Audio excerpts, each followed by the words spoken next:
term of office for the presidency from 7 when he was running to 5. And he actually did that when he became president of Senegal.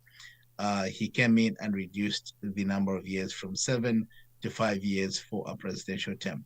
And so there are some unique leaders that we have in the continent. There's some that are just completely a disappointment. But this president of the African Republic, I think, is doing this for selfish reasons. And he knows that if he extends from 5 to 7 and he goes for a fourth term, that will be another 14 years of him in power. UN Security Council has extended sanctions against the CAR. Meanwhile, this is to target armed groups operating in the country. But what are the reasons that were given for this? The Well, sanctions. we have to remember that the sanctions were both on arms embargo for the government of the Central African Republic, but also sanctions on the armed groups, the rebels. So what we've seen that the Security Council, the United Nations Security Council, has actually lifted the arms embargo on the government of the Central African Republic, meaning that they can deal in arms trade with any sovereign states or any other business entities that they so wish to do, but they have maintained such. But this is in the wake of the peace deal that has supposedly come about. So the rebels and the Central African Republic government have come to some sort of an agreement to cease the fighting and stop the carnage that has been going on in some parts of the country. So I think that the motivation for that was to actually try to encourage the government and also just give the government some sort of legitimacy in the eyes of other players so that they could deal with the armed groups that have agreed to lay down their arms. What effects on the running of the government and if Only international station that speaks to Africa in its the extension thereof have? Yeah, I think it all depends on how things unfold going forward. If the peace deal is able to hold, then I think that the sanctions will be effective against these armed groups, the rebels. But if the peace deal falls apart, then that can be problematic because then we don't know what happens if these rebels decide to go back and fight the government of the day. But I think that for now, the incentive or the rationale behind this is that the government will begin to have more players support security and stability in the region, while the armed groups will be crushed by these sanctions.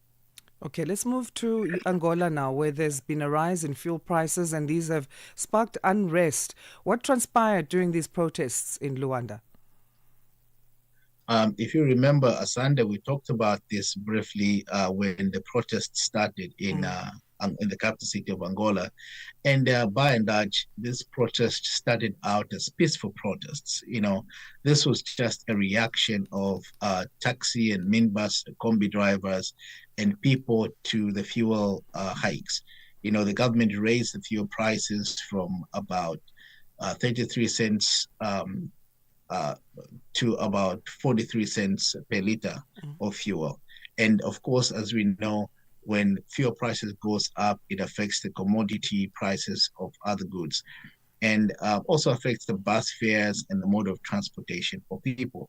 So these protests, when they started out, because these increments, the prices in fuel came about on July 1st, which is this month. Mm-hmm. And so the initial reaction was people just wanted to vent and express their views that accept a country that is the second largest producer of oil on the continent, only next to Nigeria, that they can have these fuel shortages and that the government continues to remove subsidies on fuel and the prices keeps going up.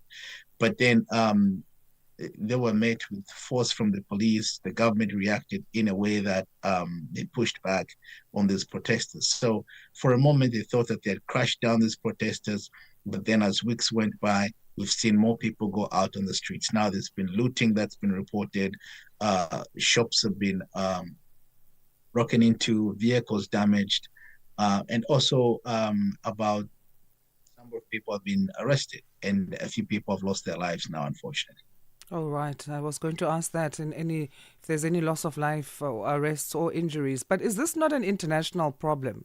With the U.S. tariffs, with the Ukraine-Russia war, in terms of oil prices being out of the control of Angola, what are Angolans proposing that the government do besides sanctions? I mean, besides Yeah, subsidies, sorry. yeah, that is a fair question because not so long ago, just about a week and a half, I was in Zambia. And, one of the things that I observed driving around was that there was a shortage of fuel in certain parts of the country. Some parts had people queuing up for whatever that was available at the time. So this is becoming a global problem. But I think what doesn't make sense to the people of Angola is that Angola is very rich when it comes to oil production. So Mm. it's either there are some multilateral corporations that own these oil companies that are part of OPEC and are fixing prices that are not favorable to the local people.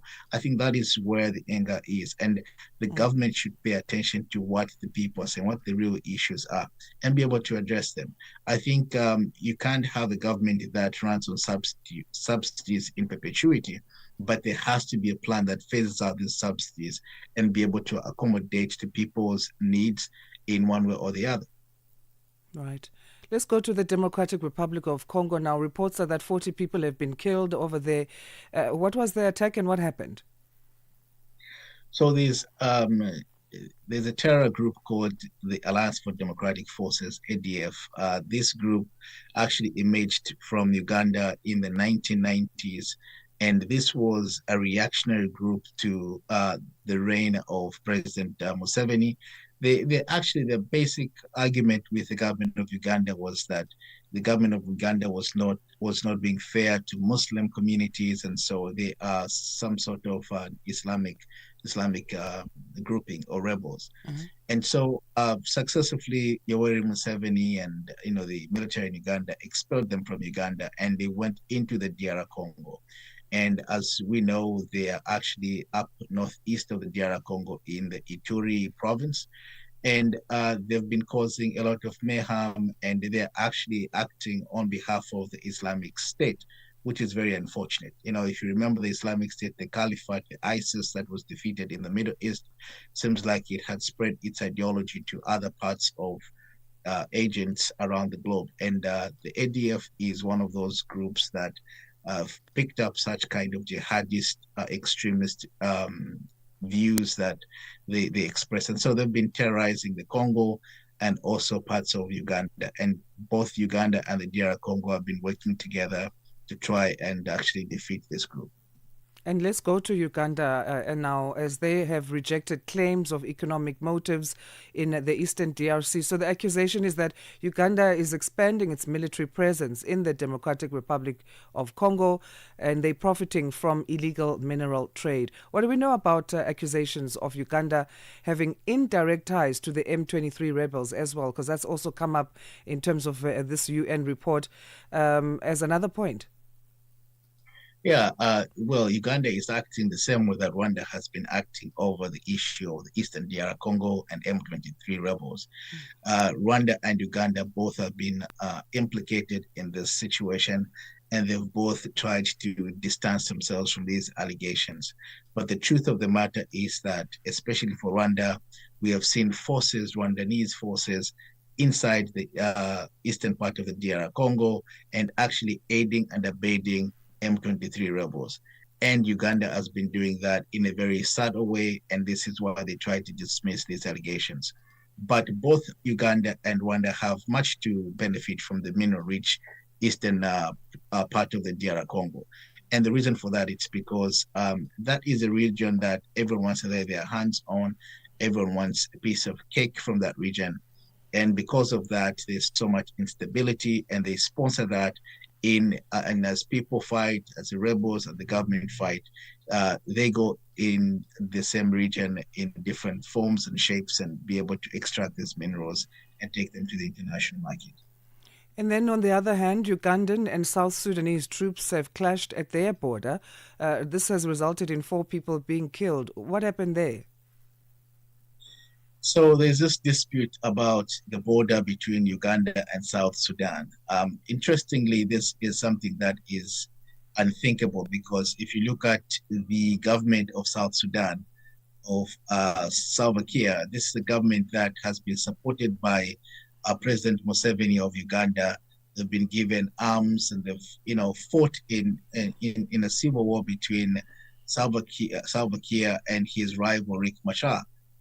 Uganda has always been on the side of South Sudan, the government of South Sudan, in terms of trying to resolve these civil wars and internal conflicts. But surprisingly, there seems to be this dispute between them, this border dispute. They're disputing about the demarcation of this border between the two countries. Unfortunately, we've heard that 4 people have been killed, and this is from the South Sudanese side. But also, it was reported that one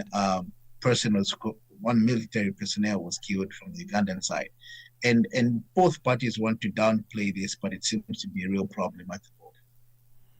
Uganda has in previous years provided military support, though, to South Sudan. So how did that relationship now turn sour?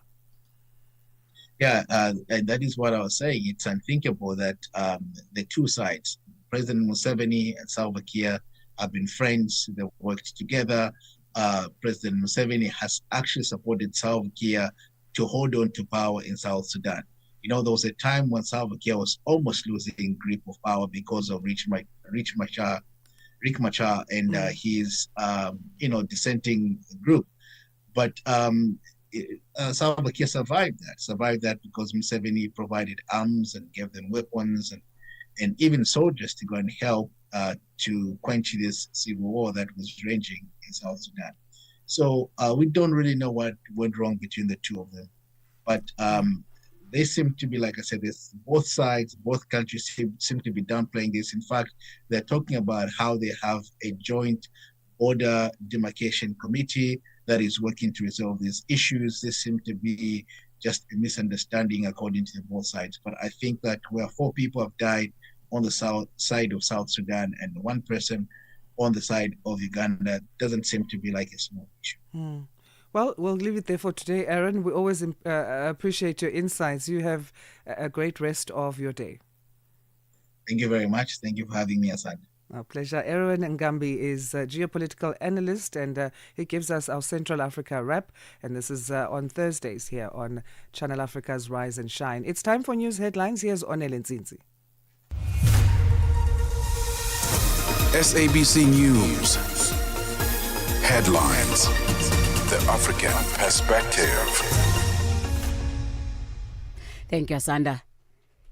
At least 22 people, including a police officer, have been killed and 200 others injured in protests against the rise in the price of fuel that began on Monday. Police in Kenya have been given permission to excavate land, thought to include graves as part of an investigation into a suspected cluster of new deaths linked to a notorious starvation cult. And there is an alarming increase in cases of children, women and men who are being smuggled into South Africa and beyond borders. Channel Africa News, I'm Onele Nzinzi. SABC News. Headlines. The African Perspective. Time now to find out what's been happening in the world of sport as we say good morning to Musibudi Makura. Sports on Channel Africa. The African Perspective. Thank you, Peter, and a very good morning from the sports desk. Molefe has assembled a Bafana Bafana squad dominated by 15 unattached players as they gear up for the Chan African Nations Championship tournament next month. But what makes the SAFA technical acting director comfortable is taking this team, or rather intaking this team, to the continental showpiece co-hosted by Kenya, Tanzania, as well as Uganda, is that these players are of high quality, as seen in the friendly match against Angola. So the group includes the likes of Keegan Dolly, Noah Maema, as well as Ramahlwe Mphahlele. To name just a few players, and Nzeki has been impressed with the levels as well as the maturity of these players. It has always been a challenge from our first game against Egypt and then the one against Malawi. But I think the players that were made available for selection are the players that are good quality players that are very much proud to be selected and to be part of this team. And you can tell the attitude and the work rate of the players that we have had since we started with the qualifiers and the ones that we have and we played today. We have got 15 of them that are unattached.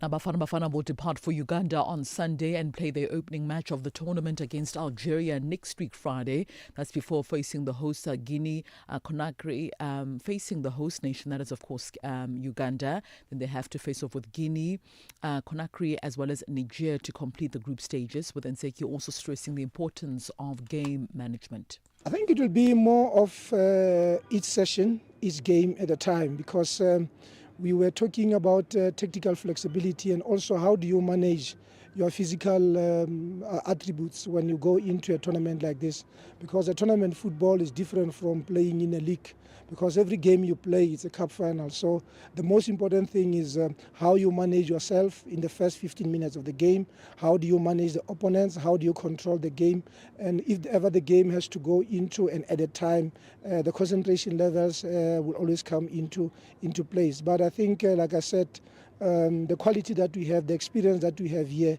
we can always improve every training session we have. We can always improve every game you're going to play. On to some tennis news now. Stefano Tsitsipas has brought his father Apostolos back as the coach, this after ending his brief partnership with Goran Ivanisevic, the former world number 3, having confirmed the news on Wednesday. Now, Tsitsipas ended his collaboration with Ivanisevic, who helped Novak Djokovic claim 9 of his 24 Grand Slam titles. Just last week, after less than 2 months together, Tsitsipas, the 2021 French Open as well as 2023 Australian Open runner-up, has tumbled to 30th in the world rankings and has also failed to get beyond the second round in the first 3 Grand Slams of the season. Following Tsitsipas's first round exit at Wimbledon, Ivanisevic delivered a scathing assessment of the Greek, saying that he had never seen a much more unprepared player in his life. His title win in Dubai in February of this year is the only final he reached in the year 2025. And finally, the NBA is set to return to the United Kingdom for the very first time since 2019, with a match in London in 2026 as well as Manchester in 2027. So London's O2 Arena has been selected to host the regular season game between the Orlando Magic as well as the Memphis Grizzlies on Sunday, the 18th of January 2026. It will be the first NBA game in the UK since the Washington Wizards win over the New York Knicks in January of 2019, with London previously also having hosted yearly matches between 2021 as well as 2019. Manchester will then host a regular season game for the first time in 2027 at the Co-op Live, with the teams also involved to be revealed before the start of the season. The city previously also held a pre-season match between the Oklahoma City Thunder as well as the Philadelphia 76ers in October of 2013 at the city's other major indoor entertainment arena, which also is now called the AO Arena. The NBA and the other game in 2026 with Paris doing so in 2027, while in 2028 they will also host both the matches. The teams involved in the 2027 as well as the 2028 matches will be named before the start of those seasons. The 2025-2026 season will get officially underway on the 21st of October. It's a wrap from the sports desk at the Sawa. For any sports stories you'd like to share with us, simply send us an email to newsroom@channelafrica.co.za or call us on +27 11714 4459. For Channel Africa Sport, I am Musibudi Makura. Sports on Channel Africa. The African perspective. Je, una jambo lolote akilini mwako? Je, una shauku kuhusu masuala muhimu? Na je, una maoni ambayo unataka yasikike? Kweli, hili jukwaa ni la kwako. Piga simu au tuandikie kwenda WhatsApp namba alama ya kujumulisha 2760552594 na tutakupigia simu. Mtangazaji wa habari zetu za Afrika Kusini mjini Johannesburg. Hivyo unaweza kuwa mshirika kwenye matangazo yetu. Sio mazungumzo tu, ni fursa yako ya kuchangia maoni yako na kushirikiana na jumuiya ya wasikilizaji wanaotamani mtazamo wako. Tufuate kwenye mitandao ya kijamii. Tembelea tovuti yetu www.channelafrica.co.za na uwe tayari kushiriki na kuchangia maoni yako kwenye Channel Africa. Channel Africa, mtazamo wa Kiafrika. Wake up to the essence of the continent. Rise and shine on Channel Africa. And now let's say good morning for the first time on Rise and Shine on this Thursday for our business news. Here's Chanduko Ligege.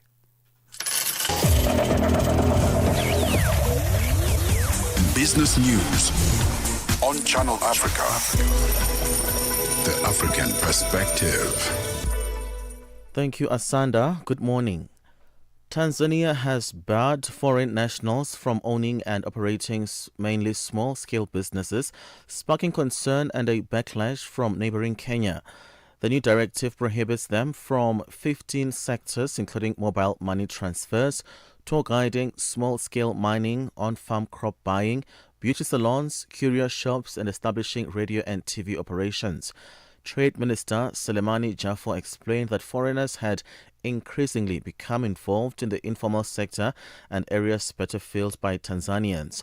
Locally, the move has generally been welcomed amid growing concerns that foreigners, including Chinese nationals, have been encroaching on smaller trades. Angolan President João Lourenço has dismissed concerns raised by taxi drivers on rising petrol prices. Not only has this resulted in higher fares for urban Angolans who rely on the taxis, but it has also driven up the price of staple foods and other basics, as suppliers who transport those goods by road are passing on their additional costs to consumers. Police say more than 1,200 people have been arrested after demonstrations in the capital, Luanda.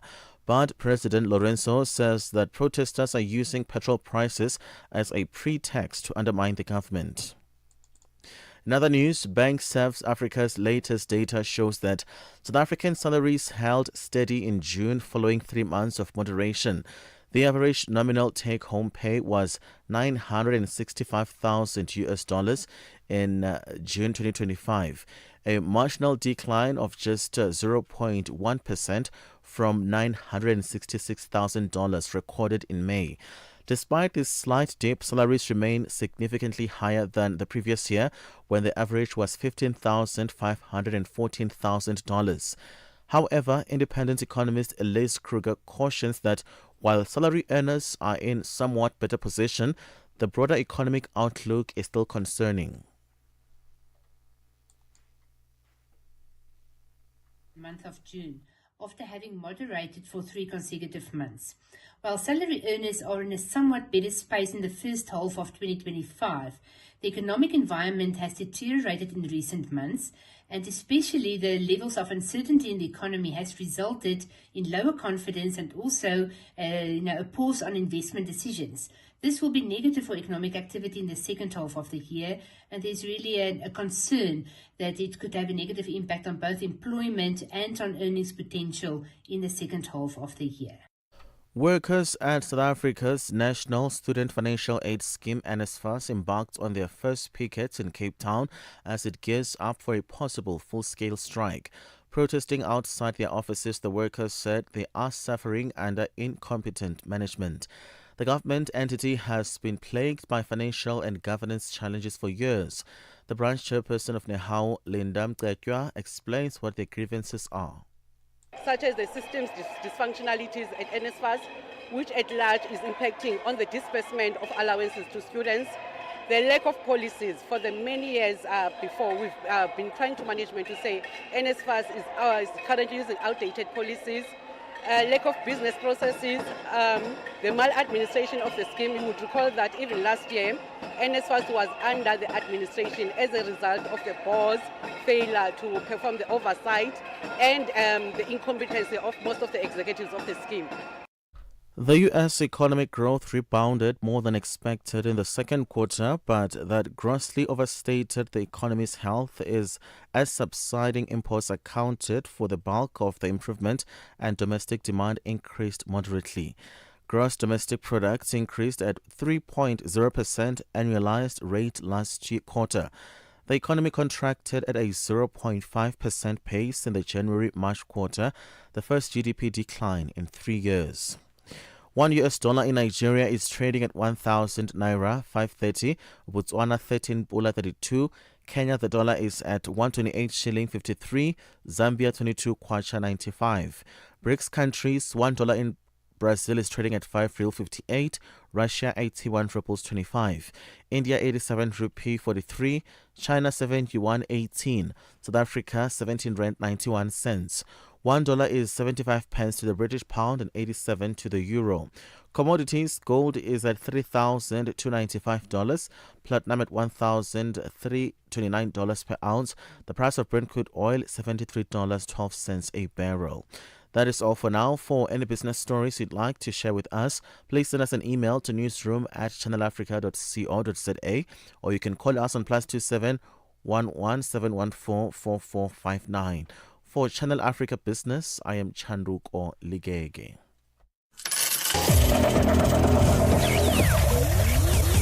Business News on Channel Africa. The African Perspective. G20 in Africa, exclusive to Channel Africa. Now, our G20 fact for today. South Africa's G20 presidency follows that of a troika of other major developing countries. The Indonesian presidency 2022 cast itself as the voice of the developing world and aligned the major systemic challenges of the world on trade, agriculture and infrastructure. Prakash 2022, the Indian presidency focused on reflecting the interests and the voice of the South. And the hallmark of the Brazilian presidency was to invoke the spirit of Rio de Janeiro as the birthplace of Sustainable Development Agenda, the Rio Summit of 1992. That is our G20 fact of the day. G20 in Africa, exclusive to Channel Africa, championing Africa through solidarity, equality, and sustainability. The South African Broadcasting Corporation, SABC Sport, brings you Chasing the Sun, a powerful 5-part documentary series about the country's national rugby team, the Springboks, telling the rousing tale of their path to redemption and ultimate World Cup glory in 2019. Starting 13 July at 7:30 p.m. Central African Time on SABC2, tune in every Sunday for the highs, the heartache and the heroes that made rugby history. Stream each chapter on SABC Plus anywhere, anytime. No subscription needed. Don't miss Chasing the Sun this Sunday at 7:30 p.m. Central African Time on SABC2. Be there when history shines. Wake up, Africa. Peter Ndoro and Asanda Beda are here to help you rise and shine. Weekdays, 6 till 9 a.m. Central African Time. Only on Channel Africa. Bank Serve Africa's latest data shows that South African salaries held steady in June following 3 months of moderation.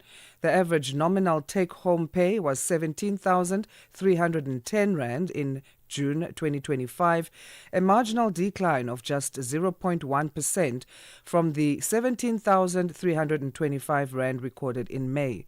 Despite this slight dip, salaries remain significantly higher than the previous year, when the average was 15,514 rand.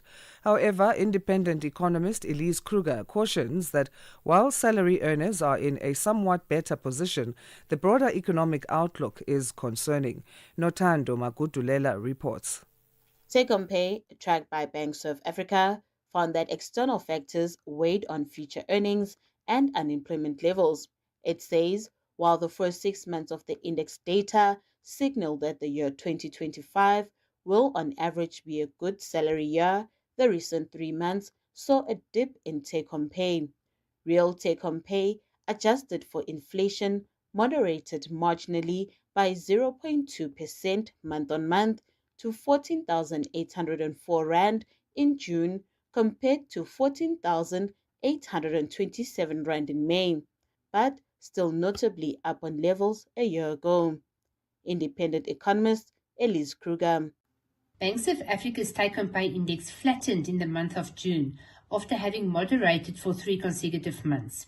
While salary earners are in a somewhat better space in the first half of 2025, the economic environment has deteriorated in recent months and especially the levels of uncertainty in the economy has resulted in lower confidence and also a pause on investment decisions.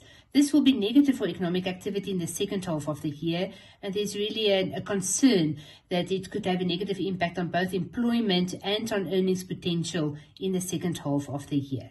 Kruger says in addition to supporting salary earners' consumption expenditure and softening the impact of global headwinds on the local economy, the favorable inflation environment has created ample scope for the South African Reserve Bank to cut interest rates further.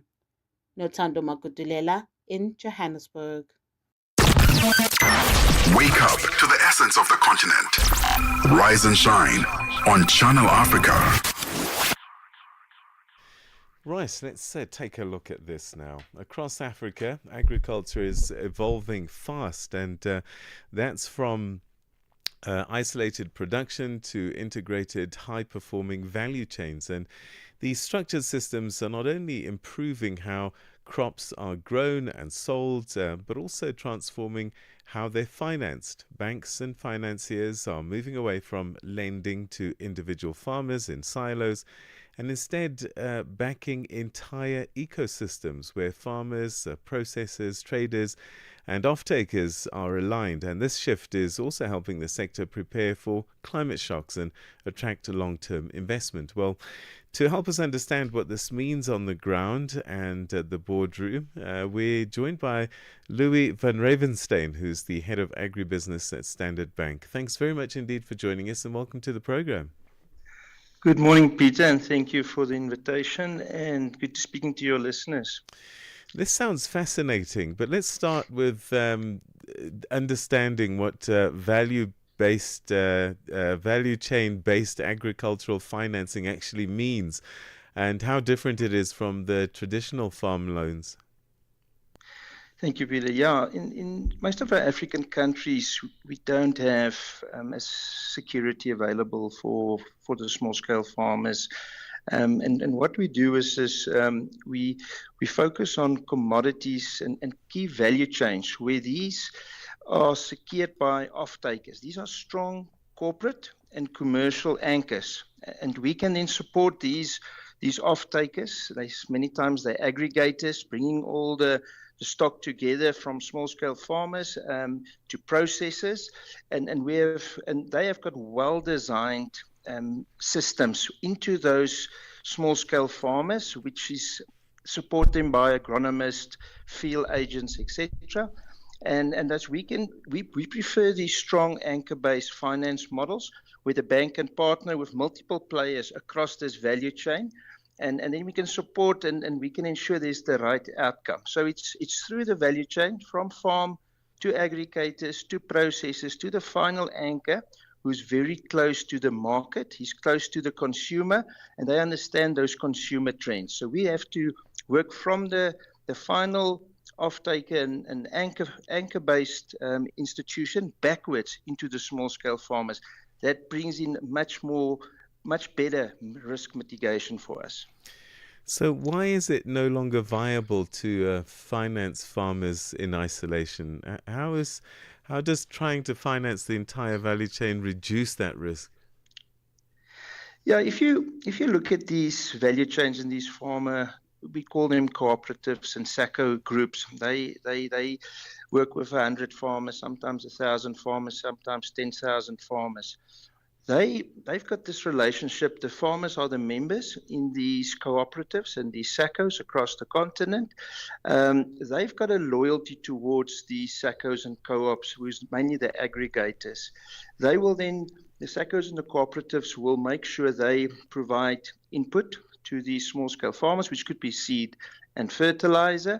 These small-scale farmers are in that community. They will then, once they harvest, they will make sure they bring those crops and commodities back to the cooperatives. The cooperatives then have that market access into these large anchors, these large commercial and corporate processors who are closest to the market. The big thing here is that community responsibility, that small-scale farmers won't go on their own and side sell, what we call it. They won't sell to the next bucky load that come past. They will bring it back to their cooperative and their SACCO where they've got a relationship, they've got a community responsibility. And for us, that brings a lot more comfort to giving finance into those SACCOs and co-ops, and they can manage that downstream small-scale farmers.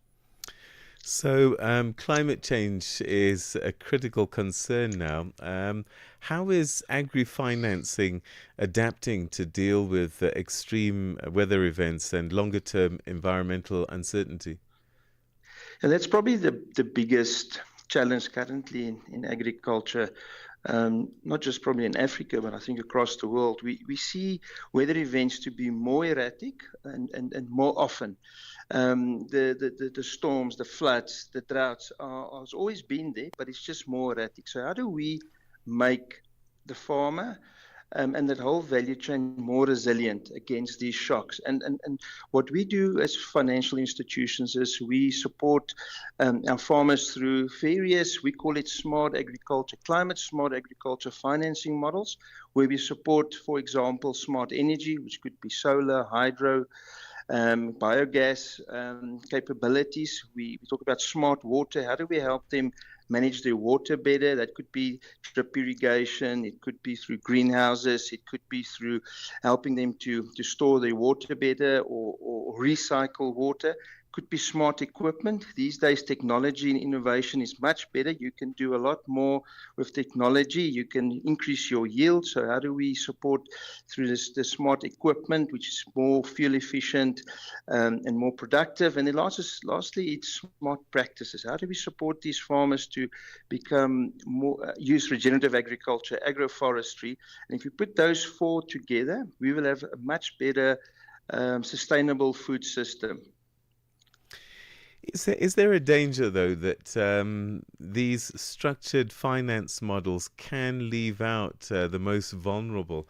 How do we ensure inclusion as systems become more sophisticated?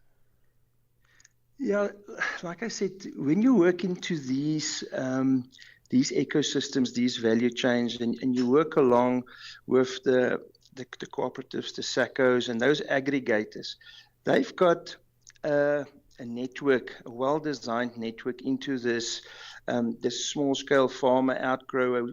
Those people are normally excluded. They're normally not included in the mainstream. They can't get access to markets. They can't get financing.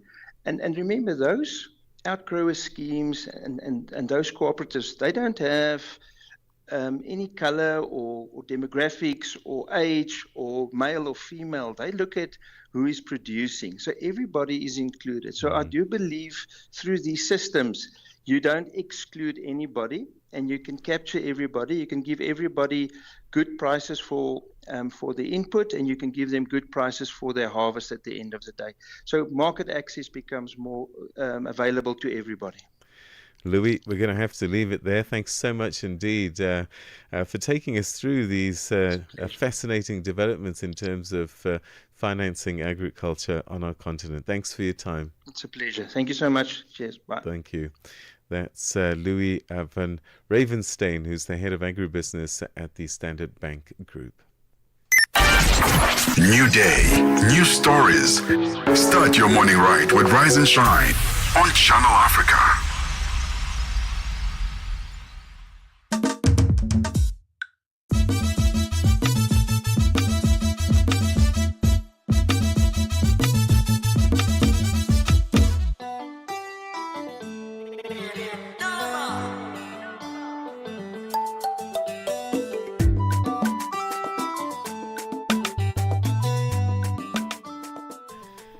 So it's 7 o'clock Central African time. A very good morning to you. If you've just joined us, this is the second hour of the program, and my name is Peter Ndoro, broadcasting live from Johannesburg, South Africa, Channel Africa Radio, where we bring you the African perspective.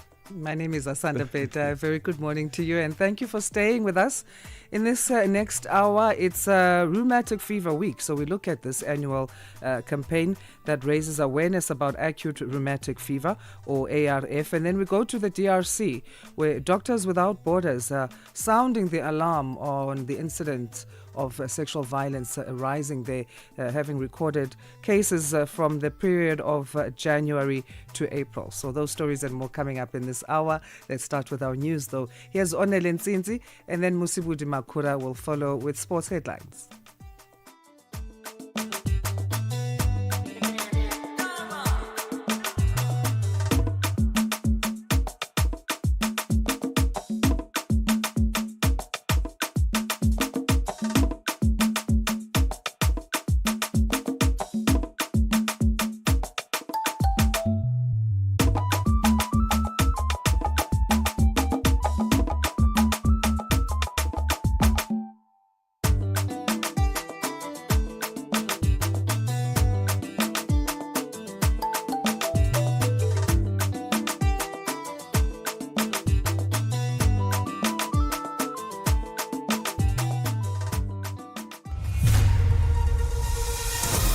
SABC News. The African Perspective. Your latest news this hour. I'm Onele Nsinzi. At least 22 people, including a police officer, have been killed and 200 others injured in protests against the rise in the price of fuel that began on Monday. Police say more than 1,200 people have also been arrested in what began as a strike by taxi drivers against the price hike and then escalated into one of the most widespread and disruptive waves of protest the country has seen in recent years. Businesses, including major supermarkets, remain closed and many people have opted to stay at home. Doctors at public hospitals in the capital, Luanda, said the emergency services had been overwhelmed over the last 24 hours. Police in Kenya have been given permission to excavate land thought to include graves as part of an investigation into a suspected cluster of new deaths linked to a notorious starvation cult. A self-proclaimed pastor, Paul Mackenzie, was previously charged with manslaughter in connection with the deaths of hundreds of his followers 2 years ago. The BBC's Barbara Platt-Asher. Court documents seen by the BBC suggest that the radical cult led by Paul Mackenzie is still active despite his arrest. Police have detained 11 people suspected of offences that include murder and engaging in organised criminal activity, believed to be linked, say the documents, to the extreme ideology that sees starvation as a route to heaven. The case was triggered by reports of 6 missing children, but others are also missing and feared dead. Police believe they may be buried in shallow graves at a property near the Shakahola forest in southeastern Kenya. Advocate Dalimpofu has argued that it was unlawful for South Africa's President Cyril Ramaphosa to have placed Police Minister Senzo Mchunu on special leave and appoint Professor Feroz Kachalia to act in his position. Ramaphosa announced Mchunu's special leave earlier this month in response to allegations made by the KwaZulu-Natal Police Commissioner Nhlanhla Mkhwanazi about corruption amongst members of the judiciary and public office holders. Mpofu represented the former President Jacob Zuma, who is leader of the Umkhonto weSizwe party, in the Constitutional Court application brought by the MKP. He says while the Constitution allows for the President to appoint 2 ministers from outside the National Assembly, the clause does not make allowance for an acting minister. This whole maneuver is about that. How do I save my friend and close political ally, give him a salary for the next 3 years, 5 years, God knows for how long, while he's doing nothing, but keeps the bodyguards, the drivers, and all those things, and the title. But at the same time, I have someone who must look after the police. So then you think of this long, elaborate contrivance. But the law is very clear. You must do one or the other. You want Professor Kachalia, then you must dismiss Minister Mchunu. There is an alarming increase in cases of children, women and men who are being smuggled into South Africa and beyond the borders. According to the Department of Justice and Constitutional Development, in the last year, 74 people were rescued, mostly women, children and young people under the age of 25. Speaking at the World Day Against Human Trafficking observed yesterday, the former South African Interpol ambassador, Andy Mashila, said that some progress has been made by law enforcement and non-governmental organizations to combat human trafficking. Mashila highlighted the dangers and human rights violations of human trafficking. Human beings must never be taken to be goods that will be taken from one point to the other without their consent, number one. Number two, the steps that we pick up with regard to this human trafficking disease and satanic deeds by those who are involved in what you and I refer to as modern day slavery.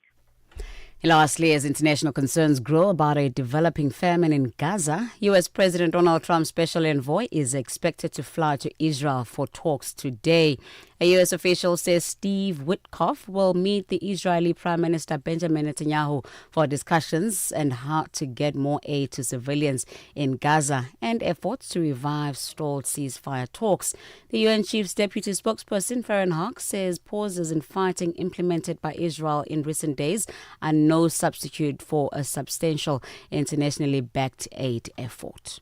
Unilateral tactical pauses alone do not allow for the continuous flow of supplies required to meet immense needs in Gaza. We have our own proven distribution networks that have been effective in the past and are encouraging all states to support the effort to go back to having unobstructed delivery of humanitarian aid.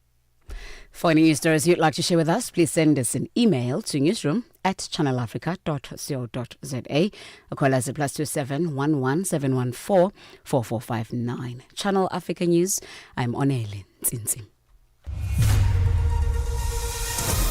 SABC News. The African Perspective. And coming up in your sports news this hour, World Athletics introduces gene test for the female category, while Stefano Tsitsipas has brought in his father as the coach to help him win a couple of titles before the year ends. Details of these and other stories coming up at the bottom of the hour. Wake up, Africa. Peter Ndoro and Asanda Beda are here to help you rise and shine. Weekdays, 6 till 9 a.m. Central African Time. Only on Channel Africa. The Pan-African Parliament budget for the years 2025 and 2026 was under the spotlight during a debate at a session held earlier in Johannesburg, South Africa.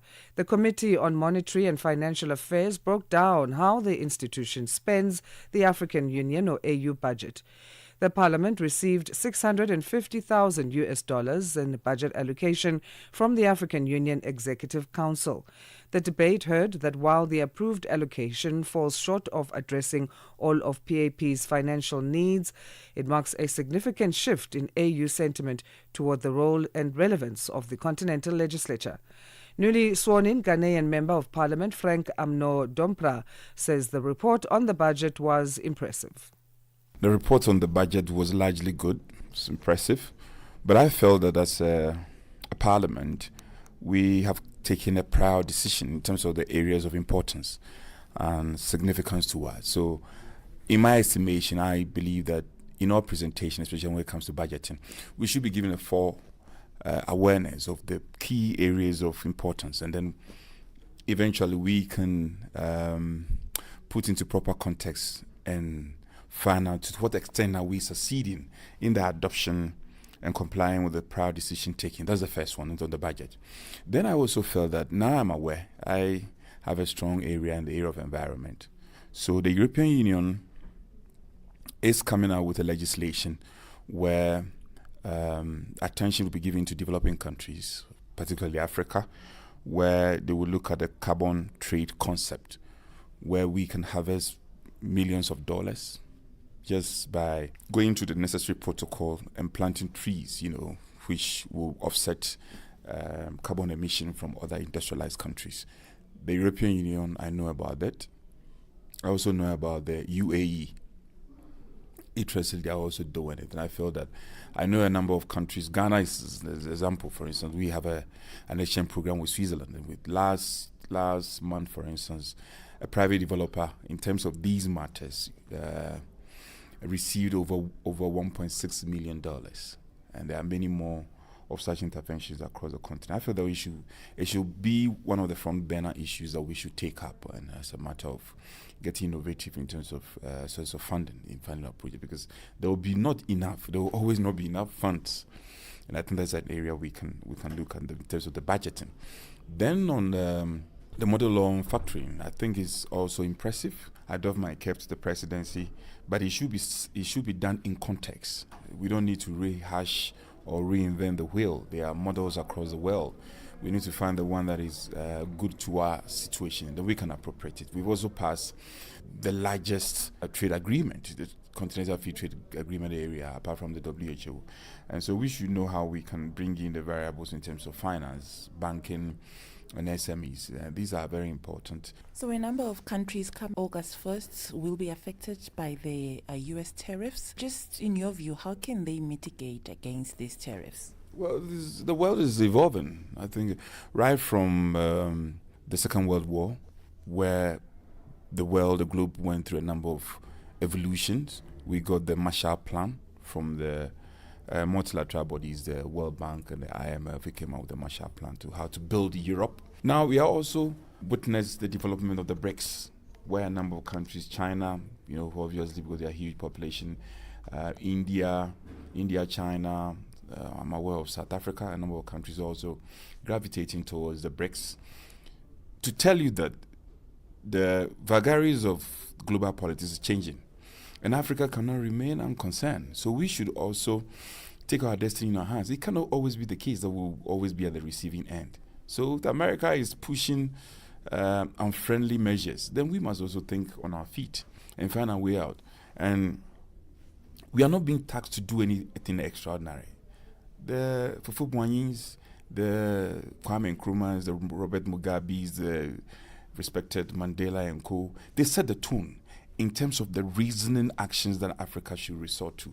And I think that we should go back to the drawing tables and take our destiny in our hands and be able to move around it, because now Russia, China, India, who are also, and all the emerging powers in the world, becoming a very important destination point. Now we know how the dollar is struggling, so it tells you that times are changing, and therefore we also need to change.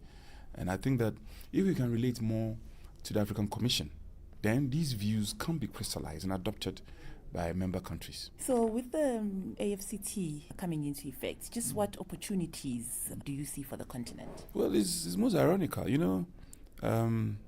Africa we don't trade amongst ourselves, fact be told. And we have a Mediterranean separating Africa and Europe. And yet Africa trades among itself is so minuscule compared to how we trade with Europe. And that, for me, that is very revealing. Even with the yawning gap of the Mediterranean Sea, we still trade with Europe more than we trade with ourselves. Flight costs traveling intra-Africa is more expensive than traveling across. So these are the fundamentals. And for me, you see, the African Union is older than the European Union. So our torchbearers started thinking way ahead of the Europeans.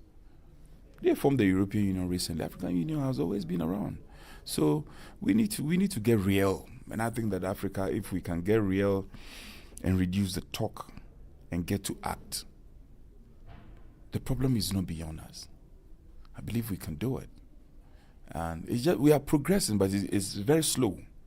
We appear to be leapfrogging, But if we can stay consistent, and also we can carry member countries along. We have superpowers in Africa. South Africa is huge. Nigeria is huge. Ghana is not so huge, but we are also recognized in the scheme of things. So if these countries can lead the charge, the others will come along. And it has always been the case. Europe, it is Germany, France particularly, and I think the Dutch. They are the people who are leading the narrative. And the other European countries like Poland and all others are also feeding into it, and they are getting along. So fast forward, I think that we want to position, thankfully, Pan-African is not fighting as before. Now things are better than before. And we promise to give all the support to the president. Today, for instance, I was impressed that Pan-African is doing model law on factoring. It's impressive. We are doing model law on soil fertility. It's impressive. And these are matters that you can say that we should have dealt with long ago. But the fact that awareness is dawning and we are beginning to take reasonable and meaningful steps, there is hope for the future. That was a newly sworn-in Ghanaian member of Pan-African Parliament, Frank Amno Dompra. He was speaking to Channel Africa's Nhlanhla Mahlangu. Wake up to the essence of the continent. Rise and shine on Channel Africa.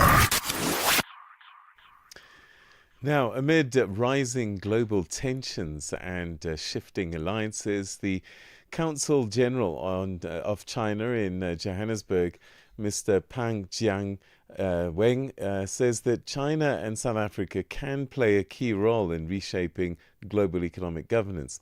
Speaking at an event marking the 80th anniversary of the victory in the Chinese People's War of resistance against Japanese aggression and World Anti-Fascist War, Mr. Chiang Zheng called for a renewed commitment to true multilateralism and urged nations to reject power politics. Channel Africa business reporter Innocent Samosa has more for us.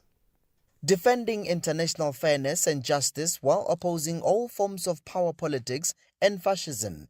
That was the key message from the Consul General of China in Johannesburg, Mr. Pang Xinzheng. Today, we commemorate the victory of the war with the purpose of awakening the goodwill in people's hearts for peace and perseverance, instead of perpetuating hatred, with the purpose of learning from history and looking to the future so as to ensure lasting peace and security for all nations. To this end, we must jointly uphold the outcomes of the World Anti-Fascist War and the post-war international order. Honorable Marukane Musubre, Speaker of the Gauteng Legislature, says that amid global uncertainty, South Africa and China must remain steadfast in their partnership and shared commitment to peace and stability. Today, as we commemorate the 80th anniversary of the victory of the Chinese People's War of resistance against Japanese aggression and the World Anti-Fascist War, we must strengthen our bilateral relations to continue fighting for our common interests in the world. Our bilateral relation becomes even more relevant today when the world is beginning to experience the resurgence of narrow nationalistic sentiments which threaten the world peace and solidarity. China and South Africa shares a common history. China suffered the Japanese aggression and South Africa went through a painful past of apartheid. Both China and South Africa are bound together by their shared values and aspirations, that of fighting for peace, promotion of human rights, and international solidarity. Therefore, I want, on behalf of the people of South Africa and of Gauteng as well, because I'm from Gauteng, I must mention that, to recommit ourselves to a world free of any form of aggression, imperialism, and subjugation of one nation by another. To this end, Mr. Penn and ladies and gentlemen, you would know that South Africa is playing an active role in bringing about peace, order, and stability in the world. Evidently, South Africa, through its government, continues to play an important role in the conflict between warring nations in Palestine and Israel, Russia and Ukraine, and in the Democratic Republic of Congo. For Channel Africa News, I'm Innocent Samosa in Johannesburg. Africa in Song with Chanduko Ligege. So when you think of African music, you think of Kwasa Kwasa, high life music from West Africa, Afrobeat from West Africa, of gospel music or faith music or spiritual music. But when we think of reggae music, we go to the Caribbean, and if it's Africa, we only think about Lucky Dube. Well, I'm here to introduce you to some reggae music from Africa. Salif Keita with Dakan Faye from Mali, And I must say, this one was a real shock for me because I never had imagined Salif Keita on a reggae beat. But listening to him, it just proved to me how versatile he is as an artist because you'd be expecting him to be on that vibe of West Africa, of ballads. But he really proved that he is very versatile, and I was pleasantly surprised. Africa in Song with Chanduko Ligege. New day, new stories. Start your morning right with Rise and Shine on Channel Africa. In the wake of renewed conflict in Eastern Democratic Republic of Congo, Doctors Without Borders, or MSF, is sounding the alarm over a sharp rise in sexual violence. Since the M23 AFC forces took control of Goma in January 2025, MSF has recorded a surge in cases, treating nearly 10,000 survivors in just 4 months. The humanitarian organization says the situation remains dire, with health facilities overwhelmed and insecurity worsening across the region. To speak to us more about the ground realities, we're joined by Davina Hales, who is MSF's Deputy Head of Programs in the Democratic Republic of Congo. Davina, thank you for joining us. How are you this Thursday? Hello, good morning. Thank you very much. I'm doing well. Thank you. We appreciate you making time for us on such a topic of importance. Since the M23 takeover in January, how has the security situation impacted MSF's ability to deliver medical care, particularly to survivors of sexual violence? So we have not seen a decrease in the number of sexual violence and survivors in North Kivu, in Goma especially, since last year. So in 2024, we recorded around 40,000 cases. As you mentioned, in the first 4 months of this year, we've recorded 10,000 cases in Goma and Sake alone in MSF facilities. We're extremely worried and extremely concerned about the situation. The current insecurity in Goma and North Kivu is having an impact on access to healthcare for all the survivors of sexual violence in terms of accessing our services. We have around 20% of survivors that will reach our facilities in over 72 hours. As you know, it is critical for emergency care for sexual violence to arrive in a facility before 72 hours so that we can give the right treatment to prevent the risk of HIV, STDs as well. What have you noticed in terms of patterns? Maybe if we look at the past 4 months, since we're zooming into that period of time, of sexual violence acts in the DRC? So in 2024, we could see that most of the acts of sexual violence around Goma were when women and girls were going to the field to fetch wood, to go and collect food as well, or in their daily activities. As you know, in February this year, the IDP camps were dismantled when M23 came into Goma. So people moved away. Some people returned, but many people to their original villages in North Kivu. But many people couldn't because they didn't have the means. And what we are seeing right now is that for a lot of the survivors, they're telling us that it's not only when they're going to the fields to collect wood or to collect food, or whilst they're in their daily activities, or for example, selling food and during the day, but now it's also at night. There's been increased insecurity this year in the center of Goma and in the outskirts of Goma. So what we're seeing is stories of survivors telling us that they're being attacked even in their homes. So it's not only by armed men with or without uniform, but also by people they know around them, because they do live in precarious situations. A lot of people haven't been able to go back home because maybe they have lost their home. There's nothing to go back to, so they're staying in Goma, or they don't have the money to go back. So extremely concerning. Absolutely. As you say, we've recorded, or you've recorded nearly 10,000 cases of sexual violence between January and April. But what are you noticing then in terms of these survivors? And after they've received medical care, what happens to them and what happens with them? And also the age groups that you are noticing are maybe even higher targeted, more targeted. Yes, so we realized that actually it seems like nowhere is safe at the moment in North Kivu. We do have patients and survivors coming in from the age of 10 to the age of 70. It feels like it's not only during the day, but also in the evening that they're being attacked at the moment, being violated. So for us as MSF, we do emergency response. So we do both the medical treatment and mental health treatment. We are worried that we are the only organization at the moment that has the PEP kits, which is the post-exposure prophylaxis that will prevent STDs and also has emergency contraceptive care here in Goma and in North Kivu overall.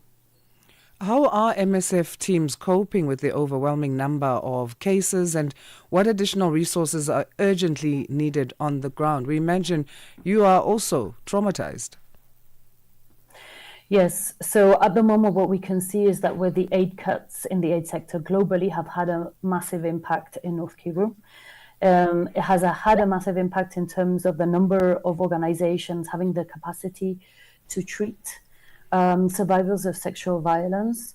We have seen that there's not enough PEP kits. The USAID cuts have meant that around 10,000 kits for medication to prevent STDs and HIV have not arrived in Goma. So what we would ask for is for the international community to step up in terms of the funding and the assistance they are giving. Using the digital space and telecommunication space, how possible is that at this stage in terms of giving support to the already support that you have in terms of counseling services and physical medical services? Is that something that could be possible to do things like telephonic counseling or online counseling should some survivors not be able to reach physical facilities? So at the moment, we have facilities in Goma, in other areas in North Kivu. We have programming, so in Ruchuru, in Binza, in Bamboo, in Kibirizi, and in Masisi. We can see that a lot of the women that are coming to our facilities in Goma are walking quite a few kilometers to be able to reach our facilities. We are trying to provide the best emergency medical and mental health care. We have around 1,300 mental health consultations in our facilities in Goma and Sake per month. So at the moment, this is what is being provided. We know that the services are for free, so that's why we know that a lot of survivors are coming to us and they do have access. In terms of digital modes of mental health care that we could provide, we could explore this for the future as well. In terms of the uptake of volunteers, how are things looking on that front for MSF within the DRC? So for MSF in DRC, we have our teams on the ground. We work with the Ministry of Public Health in providing these services in primary healthcare centers. We also work on community engagement and health promotion with all the community engagement officers, women and men, that work with these health facilities. So we have a large network. What message do you have for the international community regarding the ongoing crisis? I mean, as it looks, it's nowhere near the end. But also the protection of civilians, especially women and girls in the eastern DRC. So, as I said, we are very, very worried about the current situation of sexual violence in eastern DRC. We know that the continued fighting and insecurity across the whole region in northern Kivu is having an impact on access to health facilities and emergency healthcare for survivors of sexual violence. And we're very worried about this. So we do ask also the international community and international donors to step up in terms of the financing for or international organizations here so that they can provide the appropriate care. All right. Well, thank you so much, Davina. We'll leave it there for today. And we take our hats off to the work that the MSF is doing there in the DRC, Eastern DRC specifically. So thank you for giving us some insight into this topic. Thank you very much. And thank you for giving me the space and opportunity to talk about it. Our pleasure. Davina Hales is MSF's, or Doctors Without Borders' deputy head of programs in the DRC. And one wonders, yesterday we were just talking about sexual violence and the prevalence thereof in terms of, can we even say thank you for talking to us, about these topics? Because it just doesn't seem to change. The alarming figures of 10,000 cases in just 4 months. Yeah.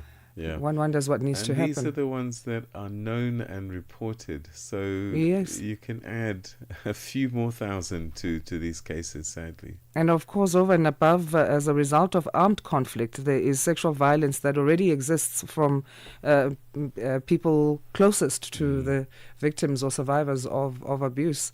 So that exacerbates that things as well. I think it's time for news headlines. Yes, it is. Let's say good morning to Onele Nzinzi. SABC News. Headlines. The African Perspective. Thank you, Asanda. At least 22 people, including a police officer, have been killed and 200 others injured in protests against the rise in the price of fuel in Angola that began on Monday. Police say more than 1,200 people have also been arrested. Police in Kenya have been given permission to dig out land thought to include graves as part of an investigation into a suspected cluster of new deaths linked to a notorious starvation cult. And as international concerns grow about a developing famine in Gaza, U.S. President Donald Trump's special envoy is expected to fly to Israel for talks today. Channel Africa News, I'm Onele Nzinzi. SABC News. Headlines. The African Perspective. Right, let's catch you up with the world of sport as we say good morning again to Musibudi Rachel Makura. Sports on Channel Africa. The African Perspective. Thank you so much, Peter. Very good morning once again from the sports desk. Bafana attacker Keegan Dolly has voiced his frustration over the way South African footballers are treated once they reach the age of 30. So Dolly, now 32, recently parted ways with TS Galaxy after completing a season with the club and currently finds himself without a team at the moment. Now the experienced forward is also part of the Bafana squad preparing for the upcoming African Nations Championship Chan tournament in East Africa, and describes a troubling trend of neglect despite players' capability as well as competitiveness. It does disappoint, but I mean it doesn't only start with me. There's been a lot of players in the past as well that left teams because they just over 30 and struggle to find clubs and actually forced to retire because it's a bit difficult when you're that age, but hopefully they can still see that we can still offer a lot, for a lot of the clubs. And Meanwhile, Molefenseki has assembled a Bafana squad dominating on 15 unattached players as they gear up for the CAF African Nations Chan tournament next month. But of course makes the SAFA acting technical director comfortable in taking this team to the continental showpiece co-hosted by Kenya, Tanzania as well as Uganda, is that some of these players are of high quality, and that was seen in that friendly match played against Angola. So the group of players including the likes of Keegan Dolly, Neo Mayam as well as Ramahlwe Mphahlele, just to name a few, are players that are unattached at the moment to any teams, and the coach is quite impressed with the levels of maturity as well as quality displayed by the players. It has always been a challenge from our first game against Egypt and then the one against Malawi. But I think the players that were made available for selection are the players that are good quality players that are very much proud to be selected and to be part of this team. And you can tell the attitude and the work rate of the players that we have had since we started with the qualifiers and the ones that we have and we played today. We have got 15 of them that are unattached. Onto this now, athletes who want to compete in the female category for world ranking competitions as from September will have to take a one-time gene test according to the World Athletics Body. Now, the new regulation came into effect on the 1st of September, or rather will come in effect on the 1st of September and will be applied to the World Athletics Championships, which will take place from the 13th until the 21st of September in Tokyo, Japan. The test for the SRY gene, which is part of the Y chromosome and causes male characteristics to develop, can be conducted via a cheek swab or a blood test. If the test is negative for the Y chromosome, the athlete is eligible to compete in the female category. But if it is positive, they can compete in the female category in non-world ranking competitions or in another category other than the female one. It is a test to be taken once in a lifetime and will be overseen by the member federations. World Athletics also approved the introduction of a test in March to determine if an athlete is biologically a female. Meanwhile, World Boxing also approved the use of the SRY test in May of this year when it introduced mandatory sex testing for all athletes. On to tennis news now, Stefanos Tsitsipas has brought in his father Apostolos back as the coach after ending his brief partnership with Goran Ivanisevic, the former world number 3, having confirmed the news on Wednesday. Now, Tsitsipas ended his collaboration with Ivanisevic, who helped Novak Djokovic claim 9 of his 24 Grand Slam titles just last week, less than 2 months together. Tsitsipas, the 2021 French Open as well as the 2023 Australian Open runner-up, has tumbled to 30th in the world rankings and has now failed to get beyond the second round in the first 3 Grand Slam tournaments of the season. Following Tsitsipas' first round exit in Wimbledon, Ivanisevic delivered a scathing assessment of the Greek, saying that he has never seen a more unprepared player in his life. His title win in Dubai in January of this year is the only final he's reached in 2025. And finally, the NBA is to return to the United Kingdom for the very first time since 2019, with a match in London in 2026, as well as in Manchester in 2027. So London's O2 Arena has been selected to host a regular season game between the Orlando Magic as well as the Memphis Grizzlies on Sunday, the 18th of January 2026. It will also be the first NBA game in the UK since the Washington Wizards win over the New York Knicks in January of 2029, with London previously also having hosted yearly matches between 2011 as well as 2019.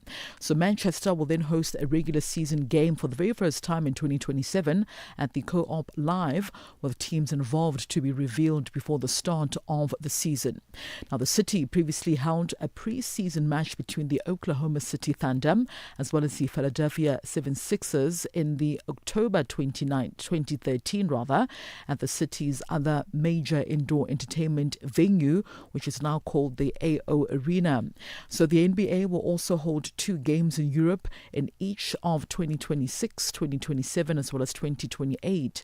Berlin will host the other games in 2026, with Paris doing so in 2027, while in 2028 they will also both host a match. The teams involved in 2027 as well as 2028 matches will be named before the start of those seasons. Meanwhile, the 2025-2026 NBA season will get underway on the 21st of October. It's a wrap from the sports desk at the Sawa. For any sports stories you'd like to share with us, simply send us an email to newsroom@channelafrica.co.za or call us on +27 11714 4459. For Channel Africa Sport, I am Musibudi Makura.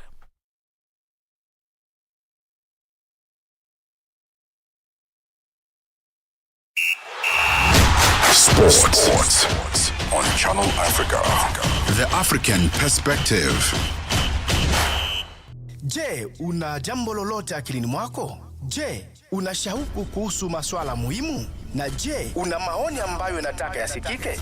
Kweli, hili jukwaa ni la kwako. Piga simu au tuandikie kwenda WhatsApp namba alama ya kujumulisha 2760552594 na tutakupigia simu. Mtangazaji wa habari zetu za Afrika Kusini mjini Johannesburg. Hivyo unaweza kuwa mshirika kwenye matangazo yetu. Sio mazungumzo tu, ni fursa yako ya kuchangia maoni yako na kushirikiana na jumuiya ya wasikilizaji wanaotamani mtazamo wako. Tufuate kwenye mitandao ya kijamii. Tembelea tovuti yetu www.channelafrica.co.za na uwe tayari kushiriki na kuchangia maoni yako kwenye Channel Africa. Channel Africa, mtazamo wa Kiafrika. Let's check in with the world of business now as we say good morning again to Chandugo Ligege.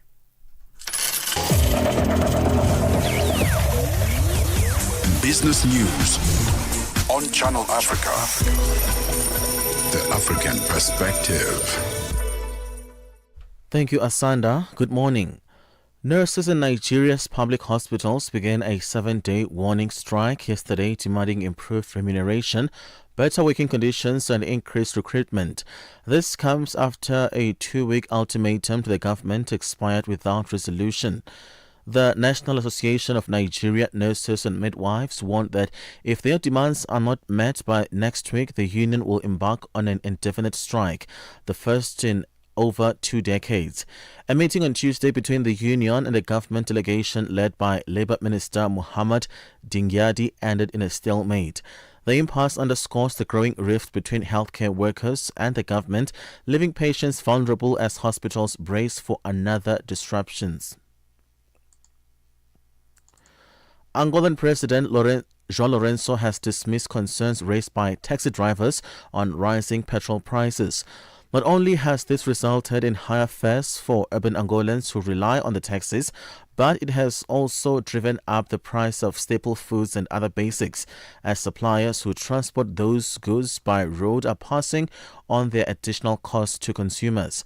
Police say more than 1,200 people have been arrested after demonstrations in the capital, Luanda. But President Lourenço says that protesters are using petrol prices as a pretext to undermine the government. Banks South Africa's latest data shows that South African salaries held steady in June following 3 months of moderation. The average nominal take-home pay was $965,000 in June 2025, a marginal decline of just 0.1% from $966,000 recorded in May. Despite this slight dip, salaries remain significantly higher than the previous year, when the average was $15,514,000. However, independent economist Ellis Kruger cautions that while salary earners are in a somewhat better position, the broader economic outlook is concerning. Banks of Africa's take-home pay index flattened in the month of June after having moderated for 3 consecutive months.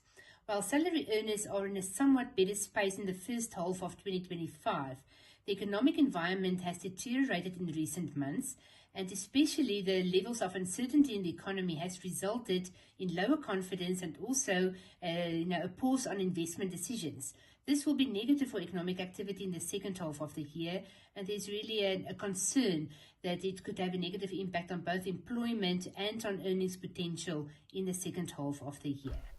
As various countries scramble to strike trade deal with the U.S. ahead of the 1st of August, when the U.S. reciprocal tariffs are set to be reimposed after a 90-day pause, one of the countries that will be hardest hit is Lesotho, with reciprocal tariffs of 50%, a higher rate than any other country, when they were announced by U.S. President Donald Trump in April.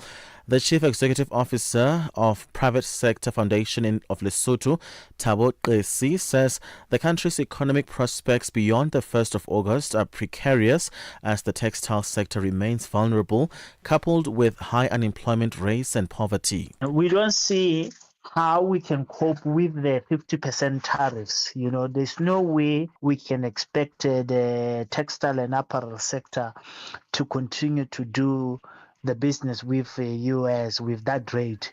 Already, the buyers have stopped to place orders in our factories here, and some of the factories they've begun to put the workers on short time. As we speak, there are some workers who are already at home now. South Korea has welcomed a new trade deal with the Trump administration that will impose 15% tariffs on its products entering the U.S. It allows South Korea to sell two of its main exports to the U.S., cars and semiconductors, at the same rate as Japan, which reached a similar agreement last week. The BBC's John Mackenzie has more.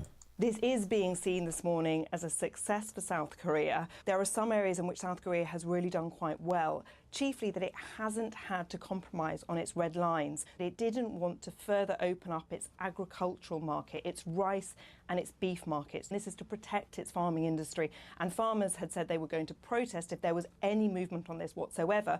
Now, we've heard this morning from the negotiators, the South Korean negotiators who are still in Washington, that the Americans pushed them really hard on this, but they were able to stay strong. $1 in Nigeria is trading at 1,000 naira 530, Botswana 13 pula 32, Kenya the dollar is at 128 shilling 53, Zambia 22 kwacha 95.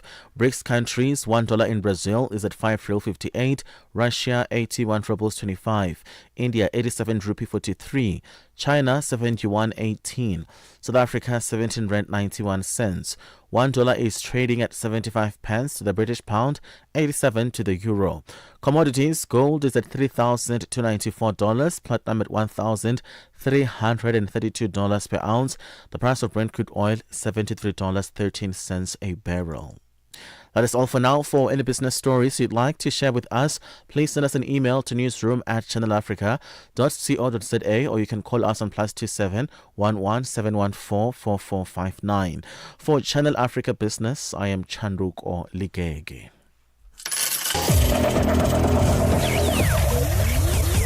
Business News on Channel Africa. The African Perspective.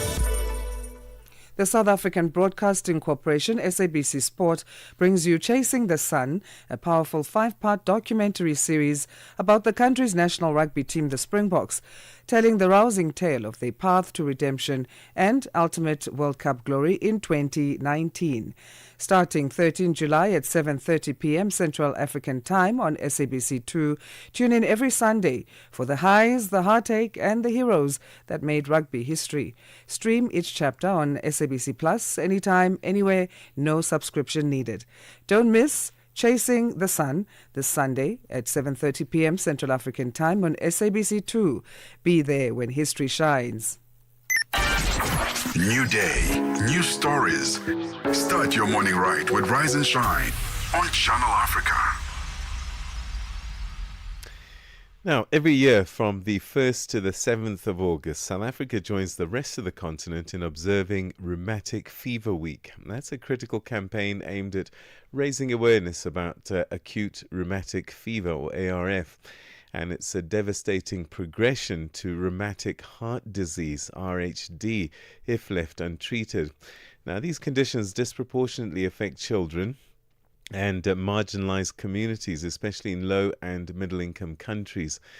The Heart and Stroke Foundation South Africa is leading the national charge in prevention and education, highlighting the importance of early diagnosis, access to antibiotics, and improving public health responses. Well, joining us now to talk a little bit more about this year's campaign and why this issue deserves a little bit more attention is Professor Pamela Naidu, who's the Chief Executive Officer of the Heart and Stroke Foundation South Africa. Professor, thanks very much indeed for joining us, and welcome to the program. Thank you very much, Peter. It's wonderful to be on your program. Professor, maybe we start with the basics. What exactly is acute rheumatic fever and how does it develop? Yes, so, you know, children and babies up to the age of about, young children up to the age of about 14 years old are more prone, much as their system is developing and they're quite strong, they are still prone to environmental issues. So if you have a virus in the atmosphere or, you know, passed on by other people or bacterial infections and so on, children and older people are more prone to get, you know, to actually get that, to become infected. Now, when a child has a fever, you know, oftentimes parents think they can do a home remedy, they can just blot the child down with cold water and the fever will come down. If this persists and it is unattended, it's a very serious issue, because continuous and recurrent fevers, like you said, the trajectory, the disease or illness trajectory will eventually, they will end up having structural defects in the heart, which is technically rheumatic heart disease. So many people may not realize that a simple sore throat can cause, or that is caused by what's that, streptococcal infection. Yes. If left untreated, can lead to rheumatic fever. Why is this thing so critical to understand, especially for parents and healthcare workers? Yes, no, absolutely. And you know, by and large, you'll find the fever and the throat infection are often correlated. So they often present together. But an untreated cough and a persistent cough could mean that basically that bacterial infection, you know, it basically, you can't even think about it just being stuck in the throat, so to speak. You know, an infection can start to damage the rest of your body as well, other organs, you know. So but the thing about it is that it is treatable.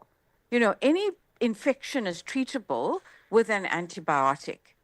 Not an overdose of antibiotics. We should be very cautious with the overuse of antibiotics, but it definitely has a place when it is properly diagnosed and treated by a medical doctor. Doesn't have to even be a specialist, but a doctor is definitely someone who's trained, you know, to give the right medication at the right time.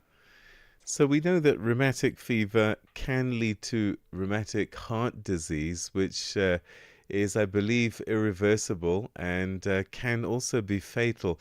What are the signs that we should be looking out for, especially in children, before it gets to that stage? Yes, no, absolutely. In fact, sometimes it's only diagnosed in adulthood. And Peter, one of the things I hadn't mentioned earlier is, especially if you live in a low or middle income country. Now, you know, South Africa is a middle income country, but we have very large inequalities. Africa, the continent, has many low income countries. South America and Asia, very similar political and socio-economic landscape. Now, in adulthood, when it's almost a little, it mimics heart failure. So, you know, you'll find a child can't participate in sport, or if you're an adult, you have very low energy, and you're not necessarily overweight. So there's lots of unexplained reasons why your volition and your physical and mental energy is very low. So it's nothing that is so concrete. It's not like a heart attack where you will get pain in the middle of your chest and it's acute and you know something's going on. So when you find that this persists and you are living a relatively okay life, so you know, you do enough physical activity, you eat relatively okay, you don't have to have organic foods, but you're having a balanced diet, and you come from and you know, school going, or you go to work every day, but your day-to-day life is getting affected, you really need to get that medical opinion at that point. And it's not uncommon then to find that, you know, this person has heart failure or has a structural defect of the heart. You may present possibly with high blood pressure or raised cholesterol, but that is not often a very typical scenario.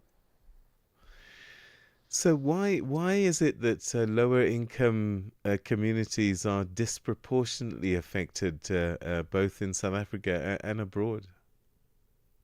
Yes, no, very important question. And it raises a lot of this, the geopolitics of the world, unfortunately, is not excluded from health. So when we talk about health, we talk about the social and commercial determinants of health. In lower and middle income countries, we still have pockets of poverty.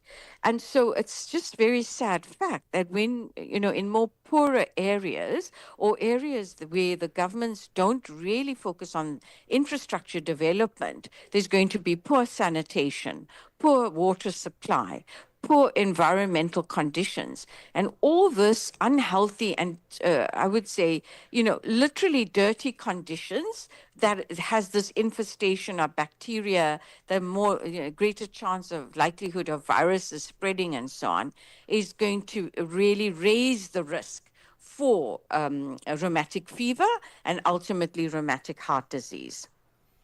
So, as Rheumatic Fever Week begins on August the 1st, what are the key goals of this year's awareness campaign? What outcomes are you hoping to see? Yes, Peter. So basically, we the science of rheumatic fever and its relation to rheumatic heart disease has not changed. So the facts are there, and every year we try and educate the public, but obviously converting the science-based facts into a public health literacy campaign so that it's broken down into language that the public can understand. But I think that our key goal this year is twofold. One, it's to not just, so we want a wider reach, obviously, but we're targeting communities and institutions that have not been targeted before.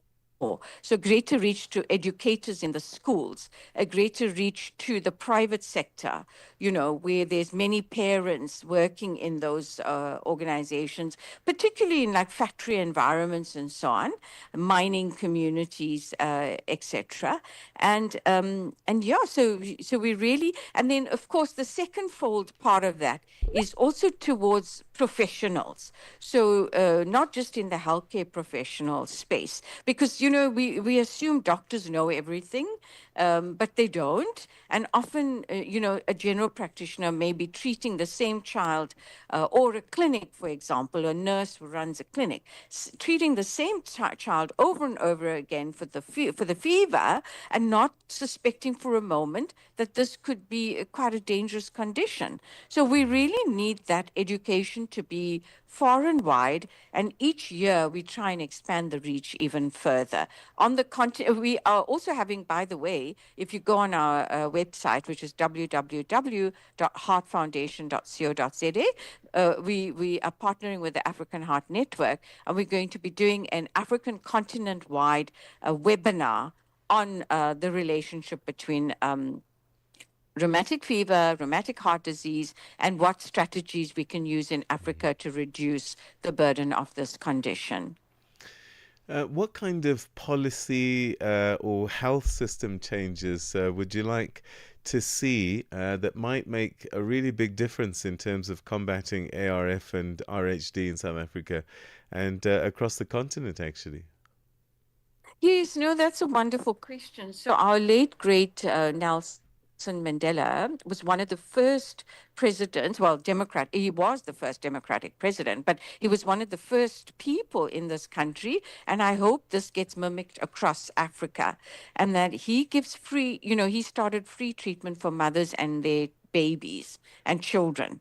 And that is where, the health sector needs to come to the party. Our National Department of Health needs to come to the party, where they need to ensure that in those mother and child clinics, that the healthcare professionals are astute to pick this up. So that's number one. Number two, we talk about universal health coverage. We are, as a member state, we have committed with the World Health Organization to have for everybody in all our countries to have greater access to health care.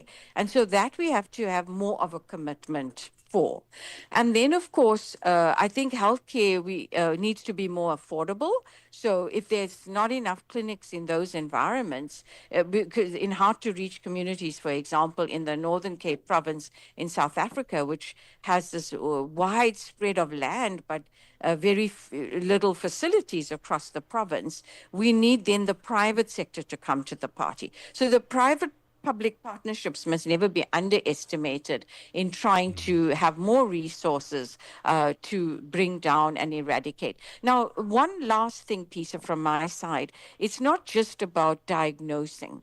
If you're diagnosed with rheumatic heart disease, for example, we need to capacitate the health sector. So we need more cardiothoracic surgeons, for example, because you can't now treat that with a cardiologist. You need surgical intervention to correct the structural defects of the heart. So you see, it's a ripple effect. Yeah. But I do think if we put our minds to it, we can very, very systematically address the gaps in service delivery. Professor Naidu, we'll leave it there, but thank you so much indeed for talking to us on this very important issue, and let's hope that we get the message out and potentially save lots of lives. Thank you so much for joining us. Absolutely, my pleasure. That's Professor Naidu, Pamela Naidu, Chief Executive at the Heart and Stroke Foundation in South Africa, ahead of Rheumatic Fever Week in South Africa and beyond.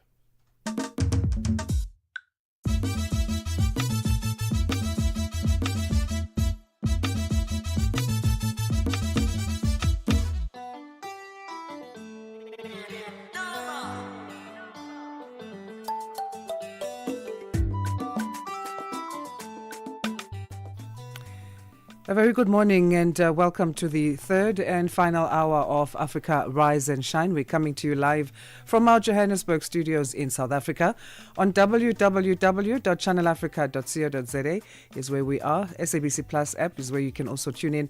At Channel Africa 1 is our handle on YouTube where we are live streaming. So various ways that you can connect with us, and we welcome you. My name is Asanda, Beda.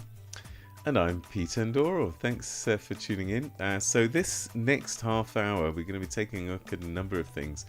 But in South Africa and countries like Lesotho, bracing themselves ahead of what looks like 30% tariffs on exports to the United States from the continent. And that's going to affect a lot of people, a lot of businesses, a lot of jobs. And we'll unpack that as the countdown begins, literally 24 hours from now. It'll be a new world. And what might those changes mean? We'll unpack that with an economist a little bit later on this half hour. But first, let's catch you up with the news. And at the news desk this morning, good morning, Onelen Sinsi. SABC News. The African Perspective. Well, good morning, Peter. At least 22 people, including a police officer, have been killed and 200 others injured in protests against a rise in the price of fuel in Angola that began on Monday. Police say more than 1,200 people have also been arrested in what began as a strike by taxi drivers against the price hike and then escalated into one of the most widespread and disruptive waves of protests the country has seen in recent years. Businesses, including major supermarkets, remain closed and many people have opted to stay at home. Doctors at public hospitals in the capital, Luanda, say the emergency services had been overwhelmed over the last 24 hours. Police in Kenya have been given permission to dig out land thought to include graves as part of an investigation into a suspected cluster of new deaths linked to a notorious starvation cult. A self-proclaimed pastor, Paul Mackenzie, was previously charged with manslaughter in connection with the deaths of the hundreds of his followers 2 years ago. The BBC's Barbara Plett-Usher reports. Court documents seen by the BBC suggest that the radical cult led by Paul Mackenzie is still active despite his arrest. Police have detained 11 people suspected of offences that include murder and engaging in organised criminal activity, believed to be linked, say the documents, to the extreme ideology that sees starvation as a route to heaven. The case was triggered by reports of 6 missing children, but others are also missing and feared dead. Police believe they may be buried in shallow graves at a property near the Shakahola forest in southeastern Kenya. Advocate Dalimpofu has argued that it was unlawful for South Africa's President Cyril Ramaphosa to have placed Police Minister Senzo Mchunu on special leave and appoint Professor Feroz Kachalia to act in his position. Ramaphosa announced Mchunu's special leave earlier this month in response to allegations made by the KwaZulu-Natal Police Commissioner Nhlanhla Mkhwanazi about corruption amongst members of the judiciary and public office holders. Mpofu represented the former President Jacob Zuma, who is the leader of the Umkhonto weSizwe Party, in the Constitutional Court application brought by the MKP.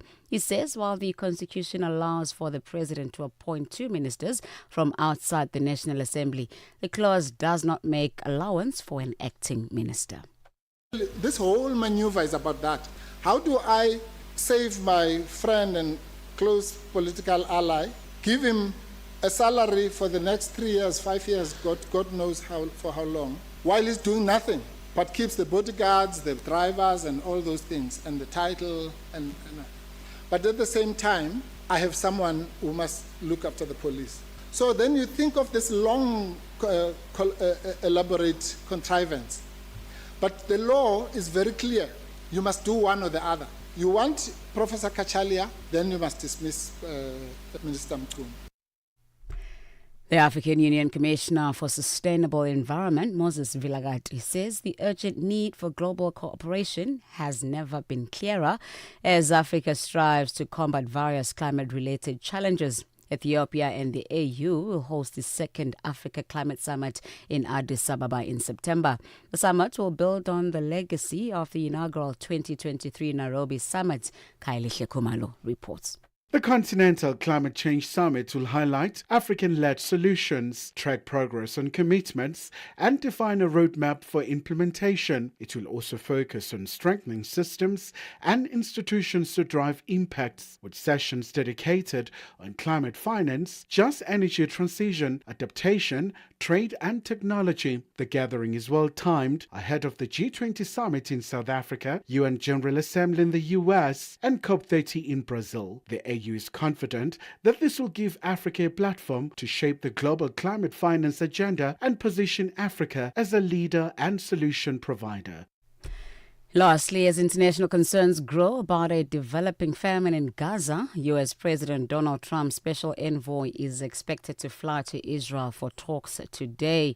A U.S. official says Steve Witkoff will meet the Israeli Prime Minister Benjamin Netanyahu for discussions on how to get more aid to civilians in Gaza and efforts to revive stalled ceasefire talks. The UN's chief deputy spokesperson Farhan Haq says the pauses in fighting implemented by Israel in recent days are no substitute for a sustained international-backed aid effort. Unilateral tactical pauses alone do not allow for the continuous flow of supplies required to meet immense needs in Gaza. We have our own proven distribution networks that have been effective in the past and are encouraging all states to support the effort to go back to having unobstructed delivery of humanitarian aid. Channel Africa News, I'm Onele Nzinzi. SABC News. The African Perspective. And coming up in your sports news this hour, England captain Ben Stokes has been ruled out of the fifth and final test against India due to an injury, while Tunisia's Ahmed Jawadi clinches his first ever world title at the swimming championships. Details of these and other stories coming up at 8:30. Wake up, Africa.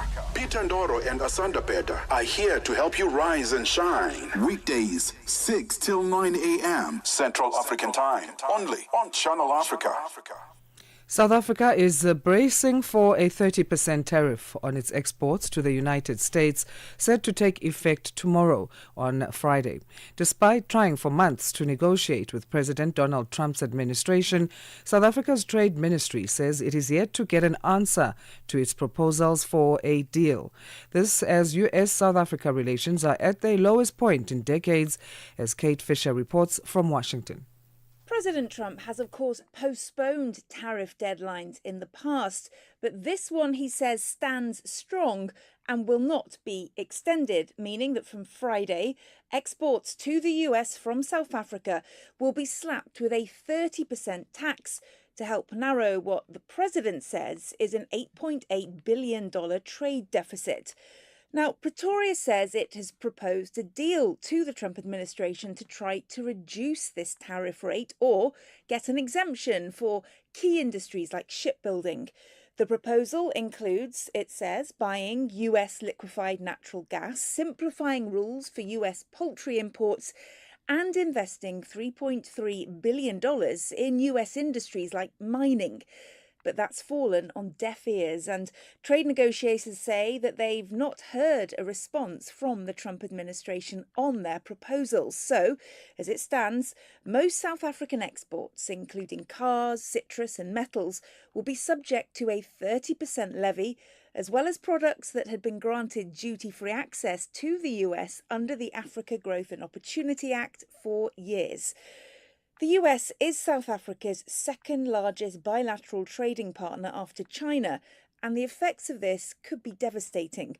South Africa's central bank governor has warned around 100,000 jobs could be lost, with the agriculture and automotive sectors being the hardest hit.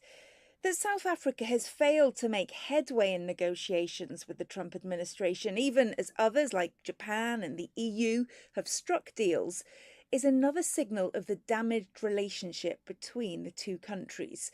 The US president has repeated false claims of a white genocide in South Africa, and earlier this year he expelled the country's ambassador. The South African government was hopeful that a meeting between President Cyril Ramaphosa and Donald Trump in Washington earlier this year would help things, but on Tuesday, Mr. Trump once again repeated those debunked claims of white persecution in South Africa, and in a further snub to the country, he said that he is unlikely to attend the G20 Leaders Summit in Johannesburg later this year. Kate Fisher, SABC News, Washington. So let's discuss this then now with Professor Peter Karungu, who is a businessman, economist, and professor at the Durban University of Technology. That's in the KwaZulu-Natal province of South Africa. Professor Karungu, thank you for making time for us. How are you this Thursday? Thank you, and good morning to you and the listeners. So, South Africa has failed to convince US President Donald Trump to reverse his decision of imposing this 30% tariff on goods from South Africa to the US. What does this do to relations between South Africa and the US? I think let's start from the global situation in the first place. One, we are seeing the United States trying to weaponize trade to change the world order. And clearly, with one commitment to destabilize particularly the countries that he doesn't believe have the purity of what he believes in, whatever that is. Thirdly, we do know that if we have to be able to look at the preoccupation of Trump, the realization the BRICS nations are starting to wave and change that which benefited the Americans since the Bretton Woods after the Second World War. That's a common core. Can we change how he thinks? Nobody will. Is he going to be able to survive the trade war? In the short term, yes, because our commodities will have to be able to find another way to be able to be shipped to. That's one. Or secondly, we have to think domestically exactly what do we do. We cannot be preoccupied with trying to change that what we can't change. He's hell-bent to punish South Africa, not necessarily because of anything else. One, I repeat, and people need to understand that South Africa stands for what they call fair justice worldwide, no matter how small we are. I don't think Mandela himself would want to even debate with this man. That's a fact. The second thing is to ask, if this happens, what should we be preoccupied with? One is to look for alternative market, and three is to start thinking domestic consumption among ourselves. We don't need to start taking, because trade is mutual. There is things they buy, there is things we buy. We need also to start asking ourselves, can we be able also to consume less of what comes from outside and try to do it locally among ourselves? But more important is start asking a question. Is there any way the BRIC nations can be able to take an alternative? And I'm sure they are doing that. You cannot imagine what will happen from an economic perspective. Tariff is an immediate price increase of a commodity that lads from our country to United States. Meaning, if all else equal, a bottle of wine was costing $5, now it will be costing $5 plus 30% of $5. The inflation in that country in the next 6 months will be, I don't know whether that is the case worldwide, but there will be a change of the American attitude towards what they are going to see. So we need to be very, very, very, very, and I repeat very severally, very concerned, but not to sound desperate. We can do that. So we can't change the mind of US President Donald Trump, but can we change in terms of our interpretation of this 30% tariff hike as to match the interpretation of the US that this is for balancing in trade? Agreed. At the moment, of course, it is true that we were benefiting from surplus in lieu of the commodities we are exporting to the United States. That is a fact. But why so? Why so is because they are one of the leading buyers of precious minerals. Little bit since he started talking about sanctions, rands improved all appreciated against the dollar. It was about 19 when he came to power. It went to 17.75. Today is below 18, 17.96. One would have thought it should have been the other way around. Meaning something happened for our rand to appreciate, which is the commodity prices, because now people are running away from dollar-denominated currencies into commodities that they can believe is a secure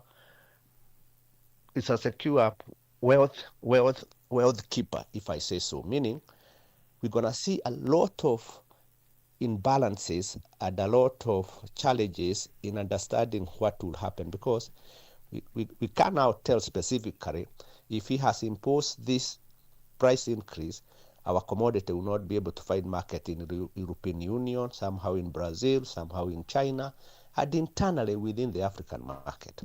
So what I'm trying to give you is, yes, the effect will be, in the short term, very effective on his side. In the short term, very unknown in the United States. 6 months after this, you're going to see a lot of effect on the United States side, because the consumers will be wondering what happened to the prices. So we are seeing a dynamic that we will see something change by March next year. You may be seeing something totally different from what we are seeing. That's my prediction. But equally important is what I said. We should not panic. We survived apartheid. We survived so many issues. When man is irrational, as we are watching, we have never seen irrationality like what we are watching in the United States. It's a one-man show. And when it's a one-man show, the consequences are dire. But they can also bite on his side more than our side. So, yeah. We know what to do and what not to do. One of those things is not to panic.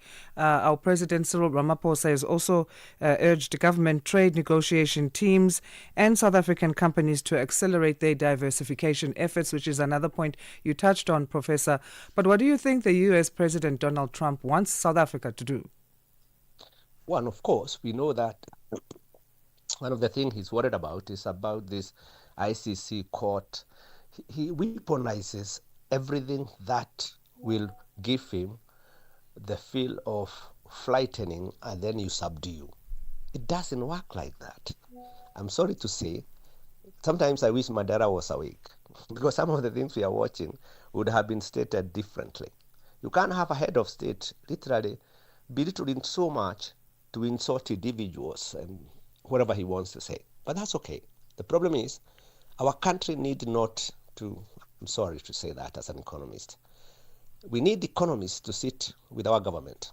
When we watch what we watch in the White House, the people who are representing us are sportsmen, left, right, center. It defeats the purpose, because the papers that being exchanged were not being exchanged in a way that economists would have assisted. In any case, that's for me to say. But having said that, all we saying where we sit, in the short term, it will not be very nice. Economically, it will bite. In the long term, we're gonna do what I repeated earlier. We cannot rely on that system that can be weaponized to hurt the most vulnerable. That's a fact. Meaning we need to start becoming clear what is our goal. Well, as ordinary South Africans, we've had about 3 weeks to wrap our heads around. Are you still there, Professor? I am there. All right. We've had about 3 weeks to wrap our heads around this as ordinary South Africans, well, as far as our President Cyril Ramaphosa had responded to the announcement of the tariff hikes, 30% tariff hikes. Do you think 3 weeks was enough time for us to jump into tomorrow and be ready to deal? Not really. The minute the issue of sanction was mentioned, and knowing the position this man has and the hatred he has against Africa, we should have no. This is not the time to start thinking about how to respond. One, and I'm sure the government has done more than this. I'm sure he's not telling us. They must have been starting to negotiate alternative to what we are going to experience. I'm sure they have. I don't think they would have waited for 3 weeks. I'm sure they have tried. You are knocking on a door that is locked with double locks. In other words, there is very little you can change what he's trying to do. Like I said, it's a one-man show. Everybody knows it's highly irrational. Everybody knows the consequences are not considered. American economists are saying it's not doable. If you look at the discussion between President Trump and the chairman of the Reserve Bank, I don't know whether you watched it, you could see Powell literally throwing a paper to him, because they are realizing this is a discussion that has gotten beyond rationality. You can't run away from that. All I'm saying, we need to understand, yes, short term, very painful. Medium, long term, look for alternative.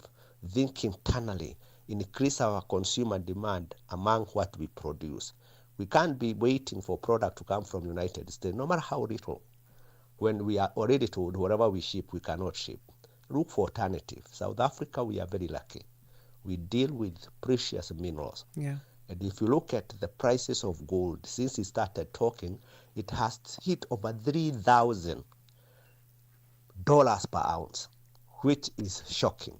And if you look at also commodities that we are selling, especially uranium, they are increasing in price because, like I said, there are alternative world reserves. Yeah. And then finally, you and I need to start asking, can I do with something that is made in South Africa instead of importing for the time being? Right. Professor, we'll leave it there for this chat for today. We thank you for your insights. Always appreciated.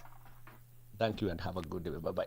Me too. Professor Peter Karungo is businessman, economist, and a professor at the Durban University of Technology in South Africa. Africa in Song with Chanduko Ligege. So when you think of African music, you think of Kwasa Kwasa, high life music from West Africa, Afrobeat from West Africa, of gospel music or faith music or spiritual music. But when we think of reggae music, we go to the Caribbean, and if it's Africa, we only think about Lucky Dube. Well, I'm here to introduce you to some reggae music from Africa. Salif Keita with Dakan Fair from Mali. And I must say, this one was a real shock for me because I never had imagined Salif Keita on a reggae beat. But listening to him, it just proved to me how versatile he is as an artist, because you'd be expecting him to be on that vibe of West Africa, of ballads. But he really proved that he is very versatile, and I was pleasantly surprised. Africa in Song with Chanduko Ligege. New day, new stories. Start your morning right with Rise and Shine on Channel Africa. Right, let's continue with this story. As we've been hearing, tensions between South Africa and the United States are not only playing out on the diplomatic front, but they're also beginning to send ripples through the trade and investment. The US government, as we've been hearing, is reportedly considering steep tariff hikes of up to 30% on certain South African exports, and this could significantly impact local industries, investor sentiment, and South Africa's trade position globally. Well, to help us unpack what all of this means and the potential economic fallout, we're now joined by economist Dawie Rood, who's the founder, director, and chief economist at the Efficient Group. Dawie, thanks very much indeed for joining us. Tomorrow is D-Day. It looks like Donald Trump is definitely going to pull the trigger. What are the markets thinking? Is it believing there'll be a last-minute reprieve, or is it going ahead? Good morning to you. Yeah, that's a difficult one. The rand has been all over the place in recent days. The rand is currently under some pressure, so I think the rand, looking at the exchange rate of the currency, the rand, certainly it appears as if the financial markets reckon it is going to go through. But then I must add as well that the rand weakness is also more of a case of the US dollar itself appreciating, because the Americans they decided not to change interest rates last night. But I look at the capital market as well, and I see the capital markets are also under a little bit of pressure. So the markets are so uncertain. You know, Peter, if you go back a couple of months ago and you make announcements about tariffs, the rand would be all over the place. The financial markets will react quite viciously. But this time around, the markets are calmer than what I would have expected. And I think the reason for that is because there's so much uncertainty. Should you buy the rand or should you sell the rand? Are they going to make a deal at number 99 or are they not? So I think the financial markets, although they are a little bit weaker, I think it's more a case of the financial markets it's currently sitting and waiting and seeing what's going to happen. All right, so let's assume it does happen. The trigger is pulled. The hikes begin tomorrow. What will South Africa look like after tomorrow? After tomorrow, not really much. You know, these tariffs, and there are a number of tariffs. It's not only 30%. There are, depending on what products we're talking about, what categories and so on. But the general tariff is 30%. Nothing is really going to happen tomorrow morning. And in fact, it is not really a big deal if you look at a bigger picture. Of course, certain industries will be affected. Certain agricultural exports will be affected. Certainly the motor car industry, for example, will be affected. And we also do not know who's actually going to pay this tariff. Will it be the South African producer or exporter, or will it be the American consumer? So there's a lot of uncertainty on where the burden is going to fall. But let's assume everything goes through, then certainly there will be an impact on the South African economy. My calculations suggest it can shave off, say, 0.1%, perhaps 0.2% of economic growth. The Reserve Bank reckons that we can lose as many as 100,000 jobs. And again, that's not a big issue. 100,000 jobs, 0.1%, 0.2% off of economic growth. But the problem is, and I think this is the main issue here, is that everything eventually adds up. The South African economy is hardly growing. I can't see economic growth of 1%, even without the tariffs this year, which then means that we're talking about economic growth getting closer to about 0.5%. And that is after many, many years of mismanagement of the South African economy and weak economic growth and an increase in poverty and unemployment. And although the impact of this specific tariff is unlikely to be quite very significant on economic growth, like I've said, everything adds up. And it is happening to an economy that is already wounded. So I think that is the important point. And important to mention as well is that if you don't make some sort of agreement with the Americans, don't think this is the last big stick that Donald Trump has to hurt us. He's got a lot of other things that he can still do to hurt the South African economy. And I really hope that we're going to come to some sort of agreement with the Americans. Is there alternatives? I mean, do we look east? What we're producing for the US, can we send to China? Can we send to other parts of the world? Yes, of course we can. And we have been diversifying our export markets in the recent years. We export to places we never exported to before. Like, for example, Russia. We never had these kinds of relations with Russia. And we do export some to the Chinese, and we export to some other countries as well. I think a country that we have to put much more attention on is actually India. We don't export enough to India. But again, the reality is that we import far more from the Chinese than what we export to the Chinese, as an example. Now, if we go to the Chinese and tell them, listen, we want to export our agricultural produce to the Chinese, and we want to export our motor cars to the Chinese, they're gonna laugh at us if we want to tell them we want to export our motor cars to them. Because what happens in practice is that the Chinese are actually taking over the local motor car industry. Just go and have a look. Walk outside and see how many Chinese cars there are. There's no way the South African motor car industry can compete with the Chinese. So yes, we can try to export some of our stuff to some of those countries, and we're trying to do that. But the reality is that we're running a huge deficit with the countries in the East, while we're running a surplus with the countries in the West, the Europeans and the Americans. And they are our traditional markets, and it's important for us to try to keep those markets and keep on exporting to those markets. It's going to take a long time in any event to establish other export markets. And like I've said, those guys see South Africa as a market, and they do not see South Africa as a provider of goods to their economies. I think it's sometimes easy for us to just label Donald Trump as irrational. I wonder if there is some thinking in terms of these tariffs, some rationality for the US. Well, yes, I think there are two answers to that. The one is if you look at the import, remember a tariff is nothing but a tax on imports for the Americans. And the Americans are actually making a lot of money out of this. It's not only tariffs against South Africa, many other countries in the world. And the tariff, it's an excise duty, basically, an import duty. And the excise duties or the tariffs are actually bringing in a lot of money to the fiscus in the United States. Not that much, but more than what we've expected. But I think there are two aspects to this. Is Donald Trump doing what he is doing because of economic reasons? And I can't see how that can be the case, because South Africa is so tiny, so small, it's basically irrelevant in terms of economics. But where South Africa is playing a much bigger role is in terms of our positioning politically, internationally, supporting certain countries and certain international organizations. It makes me think like a little dog making a big noise. And that's what South Africa is. So it's not about the dog that he's concerned about. What he is concerned about is the noise that we are making. And I'm referring to our political positioning internationally. All right, Davy, we'll have to wait and see how things play out. But yeah, these are certainly uncertain times. Thank you so much indeed for your thoughts. My pleasure. Thank you, Peter. That's Davy Ruet, who's the founder, director and chief economist at the Efficient Group, trying to make some sense of these uncertain times. It's 8:30. It's time for your news headlines. Here's Onelen Sinsi.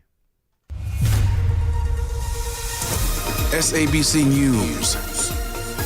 Headlines. The African Perspective.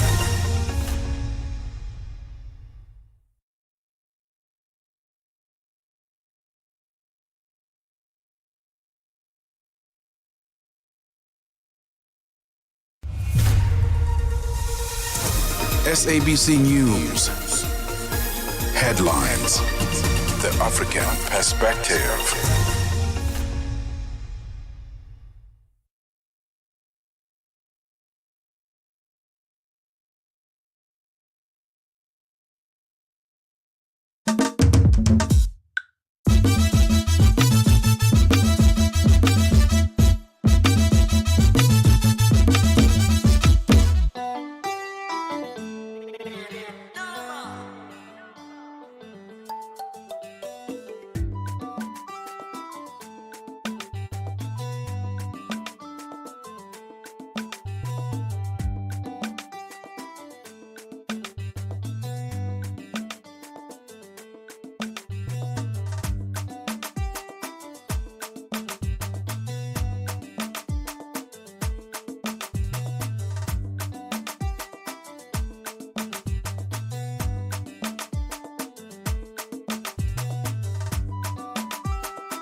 SABC News. Headlines. The African Perspective. In your headlines, in the wake of renewed conflict in the Eastern Democratic Republic of Congo, Doctors Without Borders is sounding the alarm over a sharp rise in sexual violence. South Africa's President Cyril Ramaphosa has argued that he could not have exercised his constitutional power to dismiss Police Minister Senzo Mchunu without first investigating allegations against him. Ramaphosa is responding to an urgent application that has been lodged by the former President Jacob Zuma and the Umkhonto Sizwe party in the Constitutional Court. And the African Union Commissioner for Sustainable Environment says there is urgent need for global cooperation that has never been clearer as Africa strives to combat various climate-related challenges. Channel Africa News, I'm Onele Ntsintsi. SABC News. Headlines. The African Perspective.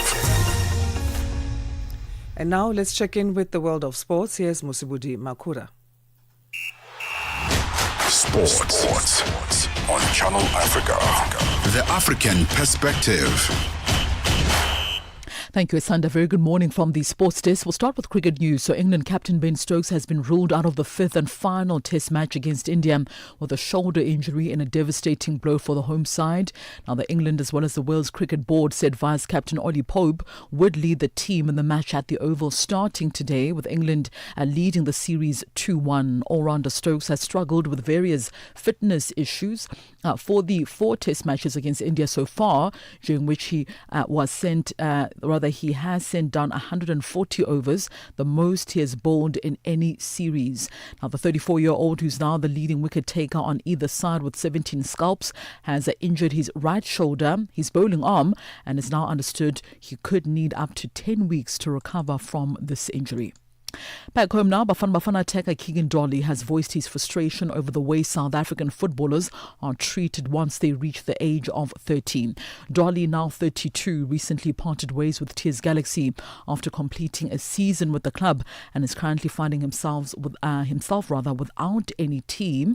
The experienced forward is part of the Bafana squad preparing for the upcoming Chan tournament in East Africa and describes a troubling trend of neglect despite players' capability and competitiveness. It does disappoint, but I mean it doesn't only start with me.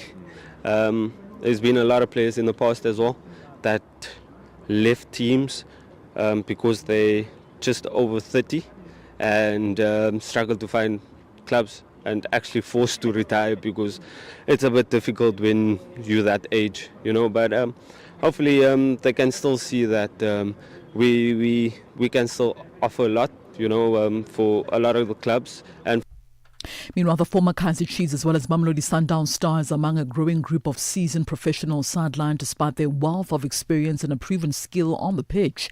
Some clubs are also opting for younger talent due to the lower salary expectations, and Dolly, who was recently on trial at Siwelewele FC, says he won't give up.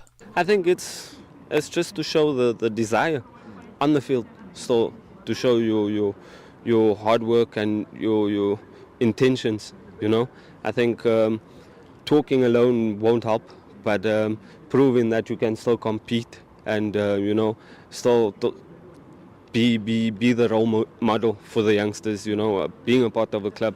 So, yeah, it's just for me to still keep working hard and aspire the other youngsters. Onto this story, athletes who want to compete in the female category for world ranking competitions from September will have to take a one-time gene test, according to the the world governing body of athletics. Now, the new regulations come into effect from the 1st of September and will be applied to the World Athletics Championships, which start from the 13th and conclude on the 21st of September in Tokyo, Japan. The test for the SRY gene, which is part of the Y chromosome and also causes male characteristics to develop, can be conducted via a cheek swab or blood test. Now, if the test is negative for the Y chromosome, the athlete is eligible to compete in the female category. If it is positive, you can then compete in the female category in non-world ranking competitions or in any category other than the female one. It is a test to be taken once in a lifetime and will be overseen by member associations.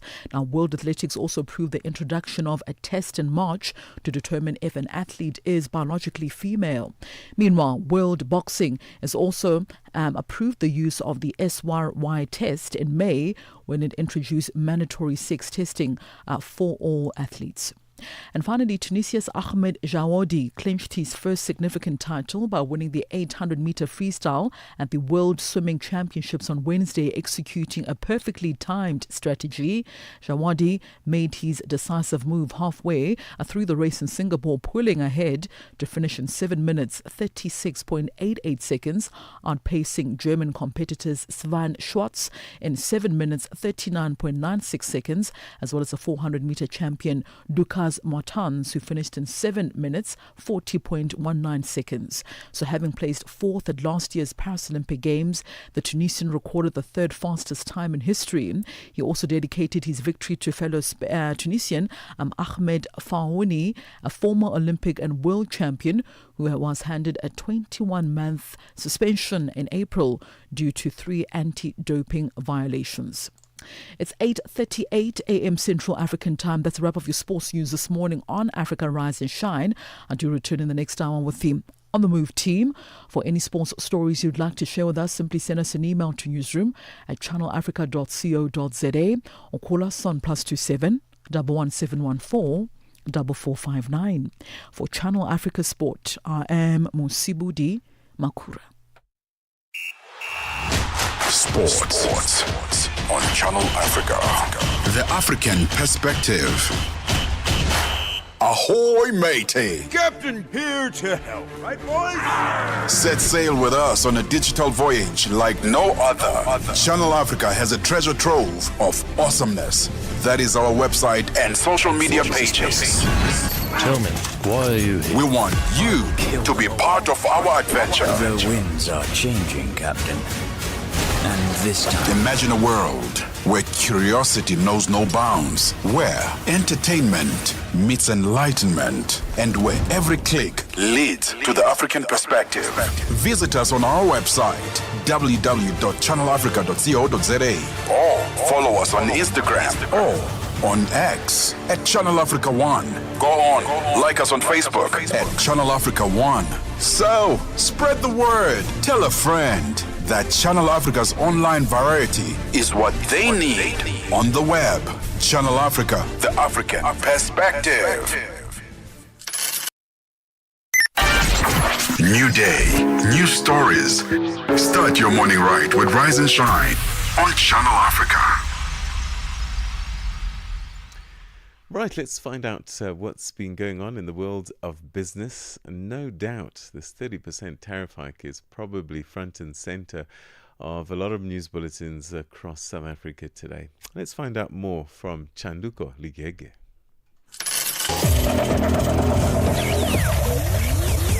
Business news on Channel Africa.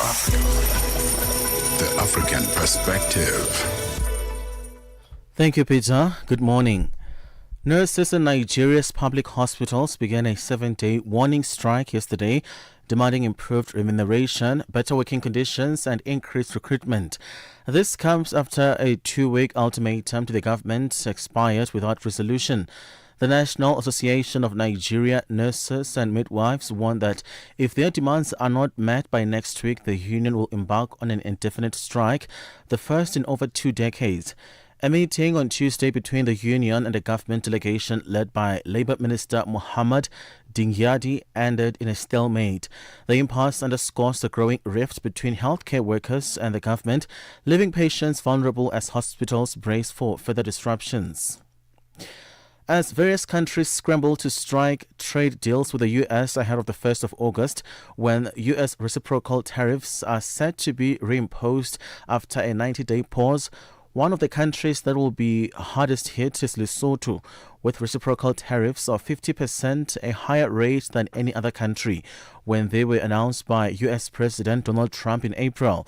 The Chief Executive Officer of Private Sector Foundation of Lesotho, Thabo Qesi, says the country's economic prospects beyond the 1st of August are precarious as the textile sector remains vulnerable, coupled with high unemployment rates and poverty. We don't see how we can cope with the 50% tariffs. You know, there's no way we can expect the textile and apparel sector to continue to do the business with US with that rate. Already, the buyers have stopped to place orders in our factories here, and some of the factories they've begun to put the workers on short time. You know, as we speak, there are some workers who are already at home now. South Africa's Constitutional Court will today hand down its judgment in the long-drawn legal battle between Nkosana Magate's Please Call Me versus telecommunications giant Vodacom case. The Apex Court will rule on whether the Supreme Court of Appeal acted beyond its jurisdiction in setting aside the $2 million compensation for Magate made by Vodacom. Judgment is expected to be delivered at 10 a.m. Central African Time. Refilo Megwa reports. The case, which has dragged on for over 2 decades, centers on Magate's invention of the Please Call Me service in November 2000, which allows users to send free callback requests. This service has generated billions in revenue for Vodacom, and Magate believes he deserves fair compensation. The Concord will rule whether the Supreme Court of Appeal acted beyond its jurisdiction in setting aside and substituting the High Court's order for Vodacom to compensate Magate, calculated at 47 million rand. Refilo Mekwa, SABC News, Johannesburg. U.S. President Donald Trump says it will be difficult to make a trade deal with Canada after the country announced it is backing Palestinian statehood. Israel accused Canada of rewarding Hamas. The Canadian Prime Minister Mark Carney said he needed to preserve hopes of a two-state peace solution. He says the move would happen in September as long as the Palestinian Authority carried out democratic reforms. France and Britain have made similar announcements in recent days. The BBC's Tom Bateman reports. Canada's move following Britain and France leaves the US increasingly isolated in its unyielding backing for Israel's approach to the war in Gaza, and it highlights the strategic vacuum being left by Washington that had traditionally led diplomatic efforts towards a viable longer-term peace in the decades-old conflict. Israel called Canada's announcement part of a distorted campaign of international pressure and a reward to Hamas for October the 7th. South Korea has welcomed a new trade deal with the Trump administration that will impose 15% tariffs on its products entering the United States. It allows South Korea to sell two of its main exports to the U.S., cars and semiconductors, at the same rate as Japan, which reached a similar agreement last week. The BBC's Jean Mackenzie has more. This is being seen this morning as a success for South Korea. There are some areas in which South Korea has really done quite well, chiefly that it hasn't had to compromise on its red lines. It didn't want to further open up its agricultural market, its rice and its beef markets. This is to protect its farming industry. And farmers had said they were going to protest if there was any movement on this whatsoever. Now, we've heard this morning from the negotiators, the South Korean negotiators who are still in Washington, that the Americans pushed them really hard on this, but they were able to stay strong. Financial indicators this morning: $1 in Nigeria is trading at 1,000 naira 530, Botswana 13 pula 32, Kenya the dollar is at 128 shilling 53, Zambia 22 kwacha 95. BRICS countries: $1 in Brazil is at 5 real 58, Russia 81 rubles 25, India 87 rupee 43, China 71.18, South Africa 17 rand 91 cents. $1 is 75 pence to the British pound and 87 to the euro. Taking a look at commodities: gold is at $3,294, platinum at $1,332 per ounce. The price of Brent crude oil is trading at $73.13 a barrel. For any business stories you'd like to share with us, please send us an email: newsroom@channelafrica.co.za, or you can call us on +27 11 714 4459. For Channel Africa Business, I am Chanduko Ligege.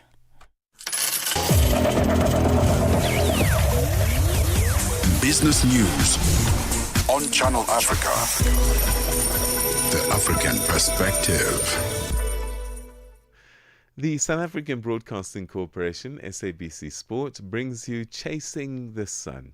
And this is a powerful 5-part documentary series about the country's national rugby team, the Springboks, telling the story, a rousing story of that, on their path to redemption and ultimate World Cup glory in 2019. Who can forget?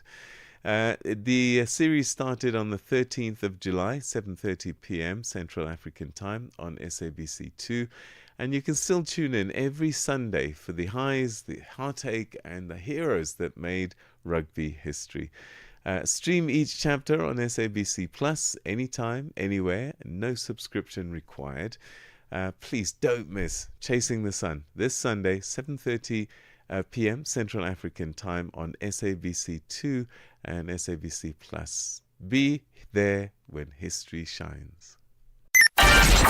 New day, new stories. Start your morning right with Rise and Shine on Channel Africa. Africa in Song with Chanduko Ligege. So when you think of African music, you think of Kwasa Kwasa, high life music from West Africa, Afrobeat from West Africa, of gospel music or faith music or spiritual music. But when we think of reggae music, we go to the Caribbean, and if it's Africa, we only think about Lucky Dube. Well, I'm here to introduce you to some reggae music from Africa. Salif Keita with Dakan Fair from Mali. And I must say, this one was a real shock for me because I never had imagined Salif Keita on a reggae beat. But listening to him, it just proved to me how versatile he is as an artist, because you'd be expecting him to be on that vibe of West Africa, of ballads. But he really proved that he is very versatile, and I was pleasantly surprised. Africa in Song with Chanduko Ligege. Wake up to the essence of the continent. Rise and shine on Channel Africa. A newly released report on Africa Customs and Cross-Border Trade Guide offers strategic insights into the evolving trade landscape across 10 key markets on the continent. Released by PricewaterhouseCoopers, or PwC, an audit firm, the report profiled Kenya, Ghana, South Africa, Tanzania, Uganda, Zambia, Namibia, Rwanda, Egypt and Nigeria. The study comes as global supply chains shift and geopolitical and environmental pressures intensify, with African nations reimagining how to move goods across borders. We now speak to Bianca Romans, the Tax and Legal Services Associate Director for PricewaterhouseCoopers South Africa. Bianca, thank you for joining us. How are you this Thursday?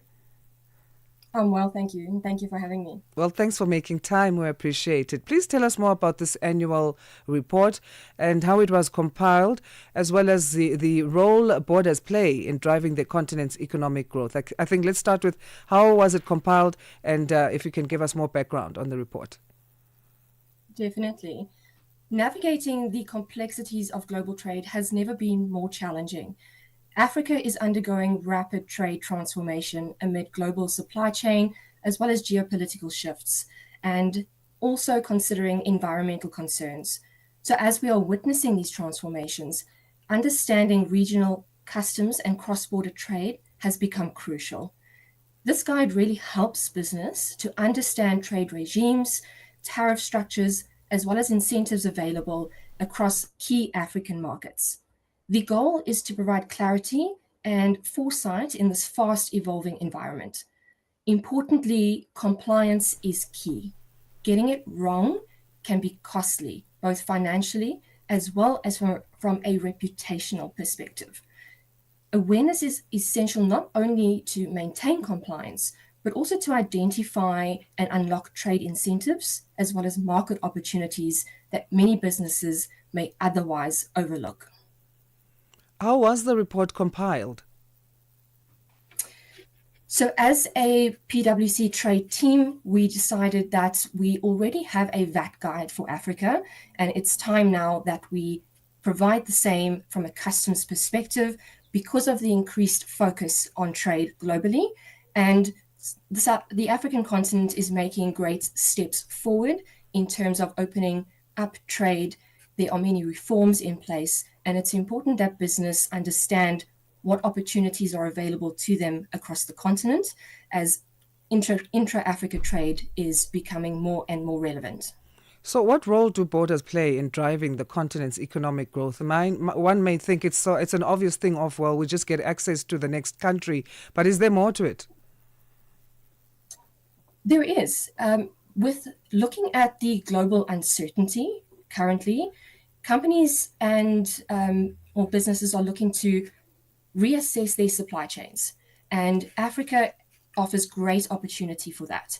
So these reforms that are currently being put in place across Africa offer companies reduced costs, access to new markets, and overall businesses have great opportunity to access over 1.4 billion people within the African continent. So there's opportunity to grow and expand, and that has many benefits, especially in looking to industrialize the continent.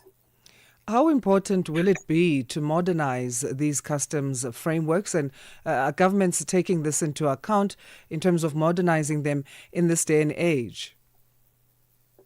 It's very important because what these modernization programs offer is lowering costs for imported goods. It increases the turnaround time for moving goods across borders. It provides less paperwork and less delays. These offer businesses the opportunity to trade in new markets. It really just ensures that businesses can stay competitive in the African market. And the incentive schemes offer opportunity not only for growth, but also for cost reduction. And that allows businesses to take that cost savings and invest that in further growth, as well as to look at innovation. Let's talk about the benefits of the African Continental Free Trade Area, or the AFCTFA, a landmark initiative aimed at creating a single continental market. All these 10 countries that you've profiled as PWC have ratified the agreement. Yes, that is correct. All have ratified and have started trading. The agreement is a landmark and historical agreement, and the largest of its kind. 54 African countries have signed. We are at 48 countries have ratified the agreement, meaning that they've met their legal obligations to trade under the agreement. And many are trading and making headway in terms of accessing more and more African markets. Ultimately, the opportunities under the agreement are immense. If you look at markets in Africa and demand of certain products, you will find that the majority of those products are imported from outside of the continent. So that just in itself proves that there is great opportunity, because as a trader under the African Continental Free Trade Area Agreement, you are able to be more cost competitive and therefore erode the market share of those countries outside of the continent. And it just creates that opportunity for businesses to grow even further. So what do you recommend then in terms of the report and how the future of African trade should look like? Right. So for me, it's important that businesses look at Africa as a strategic opportunity. Investing and moving into Africa offers the opportunity to grow your business, to localize supply chains, and not be so reliant on external markets. Ultimately, trade offers a strategic opportunity for business.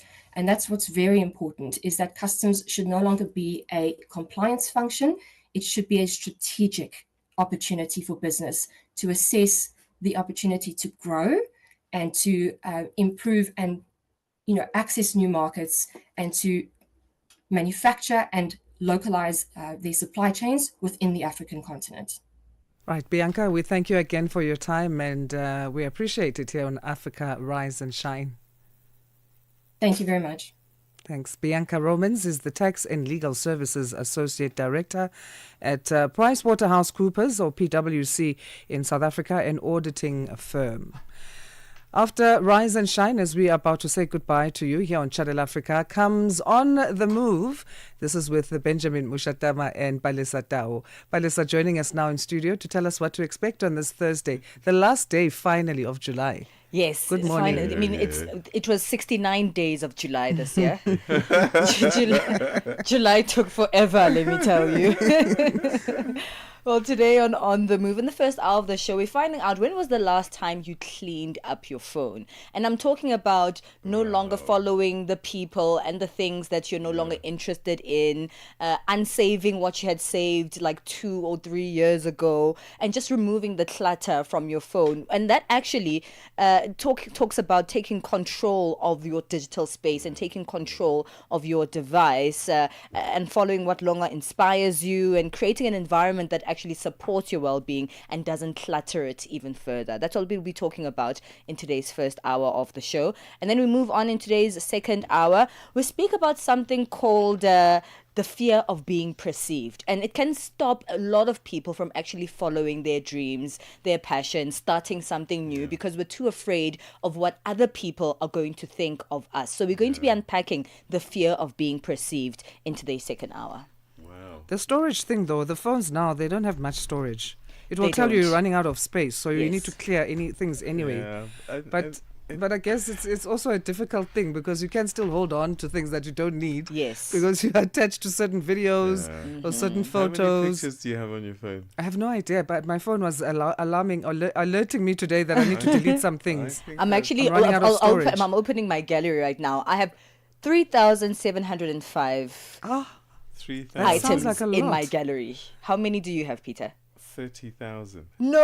30? Yeah. How does it keep all that storage? What that means is I cannot physically look at all of those pictures You cannot. ever.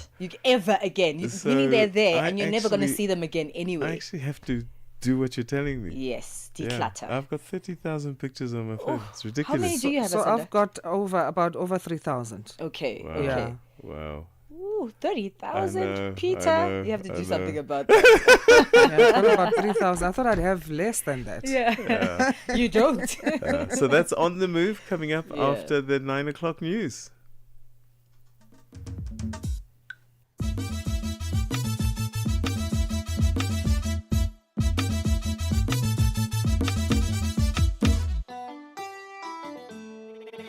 And that's how we come to the end of today's edition of Rise and Shine right here on Channel Africa, where we bring you the African perspective on the 67th day of July. Yes. From rising and shining this morning, we are on the move home. That's from me, Asanda Beda. Goodbye. I'm Peter Ndoro saying thanks for tuning in, and let's do it again tomorrow, bright and early, 6 a.m. Central African time. It is now 9 o'clock, which means the news is next with Onele Nsinsi, and the sports headlines with Musibudi Rachel Makura. Have an awesome day, everybody. Take care. Bye-bye. SABC News. The African Perspective. Thank you, Peter. Looking at your top stories, Doctors Without Borders sounds the alarm of a sharp rise in sexual violence in the DRC and an urgent need for global cooperation on climate change. Your latest news, greetings to our listeners. In the wake of renewed conflict in the Eastern Democratic Republic of Congo, Doctors Without Borders is sounding the alarm over a sharp rise in sexual violence. Since the M23 AFC forces took control of Goma in January this year, the MSF has recorded a surge in cases, treating nearly 10,000 survivors in just 4 months. The humanitarian organization says the situation remains dire, with health facilities overwhelmed and insecurity worsening across the region. The MSF's deputy head of programs in the DRC, Davina Hales, explains. So we have not seen a decrease in the number of sexual violence and survivors in North Kivu, in Goma especially, since last year. So in 2024, we recorded around 40,000 cases. In the first 4 months of this year, we've recorded 10,000 cases in Goma and Sake alone in MSF facilities. We're extremely worried and extremely concerned about the situation. The current insecurity in Goma and North Kivu is having an impact on access to healthcare for all the survivors of sexual violence in terms of accessing our services.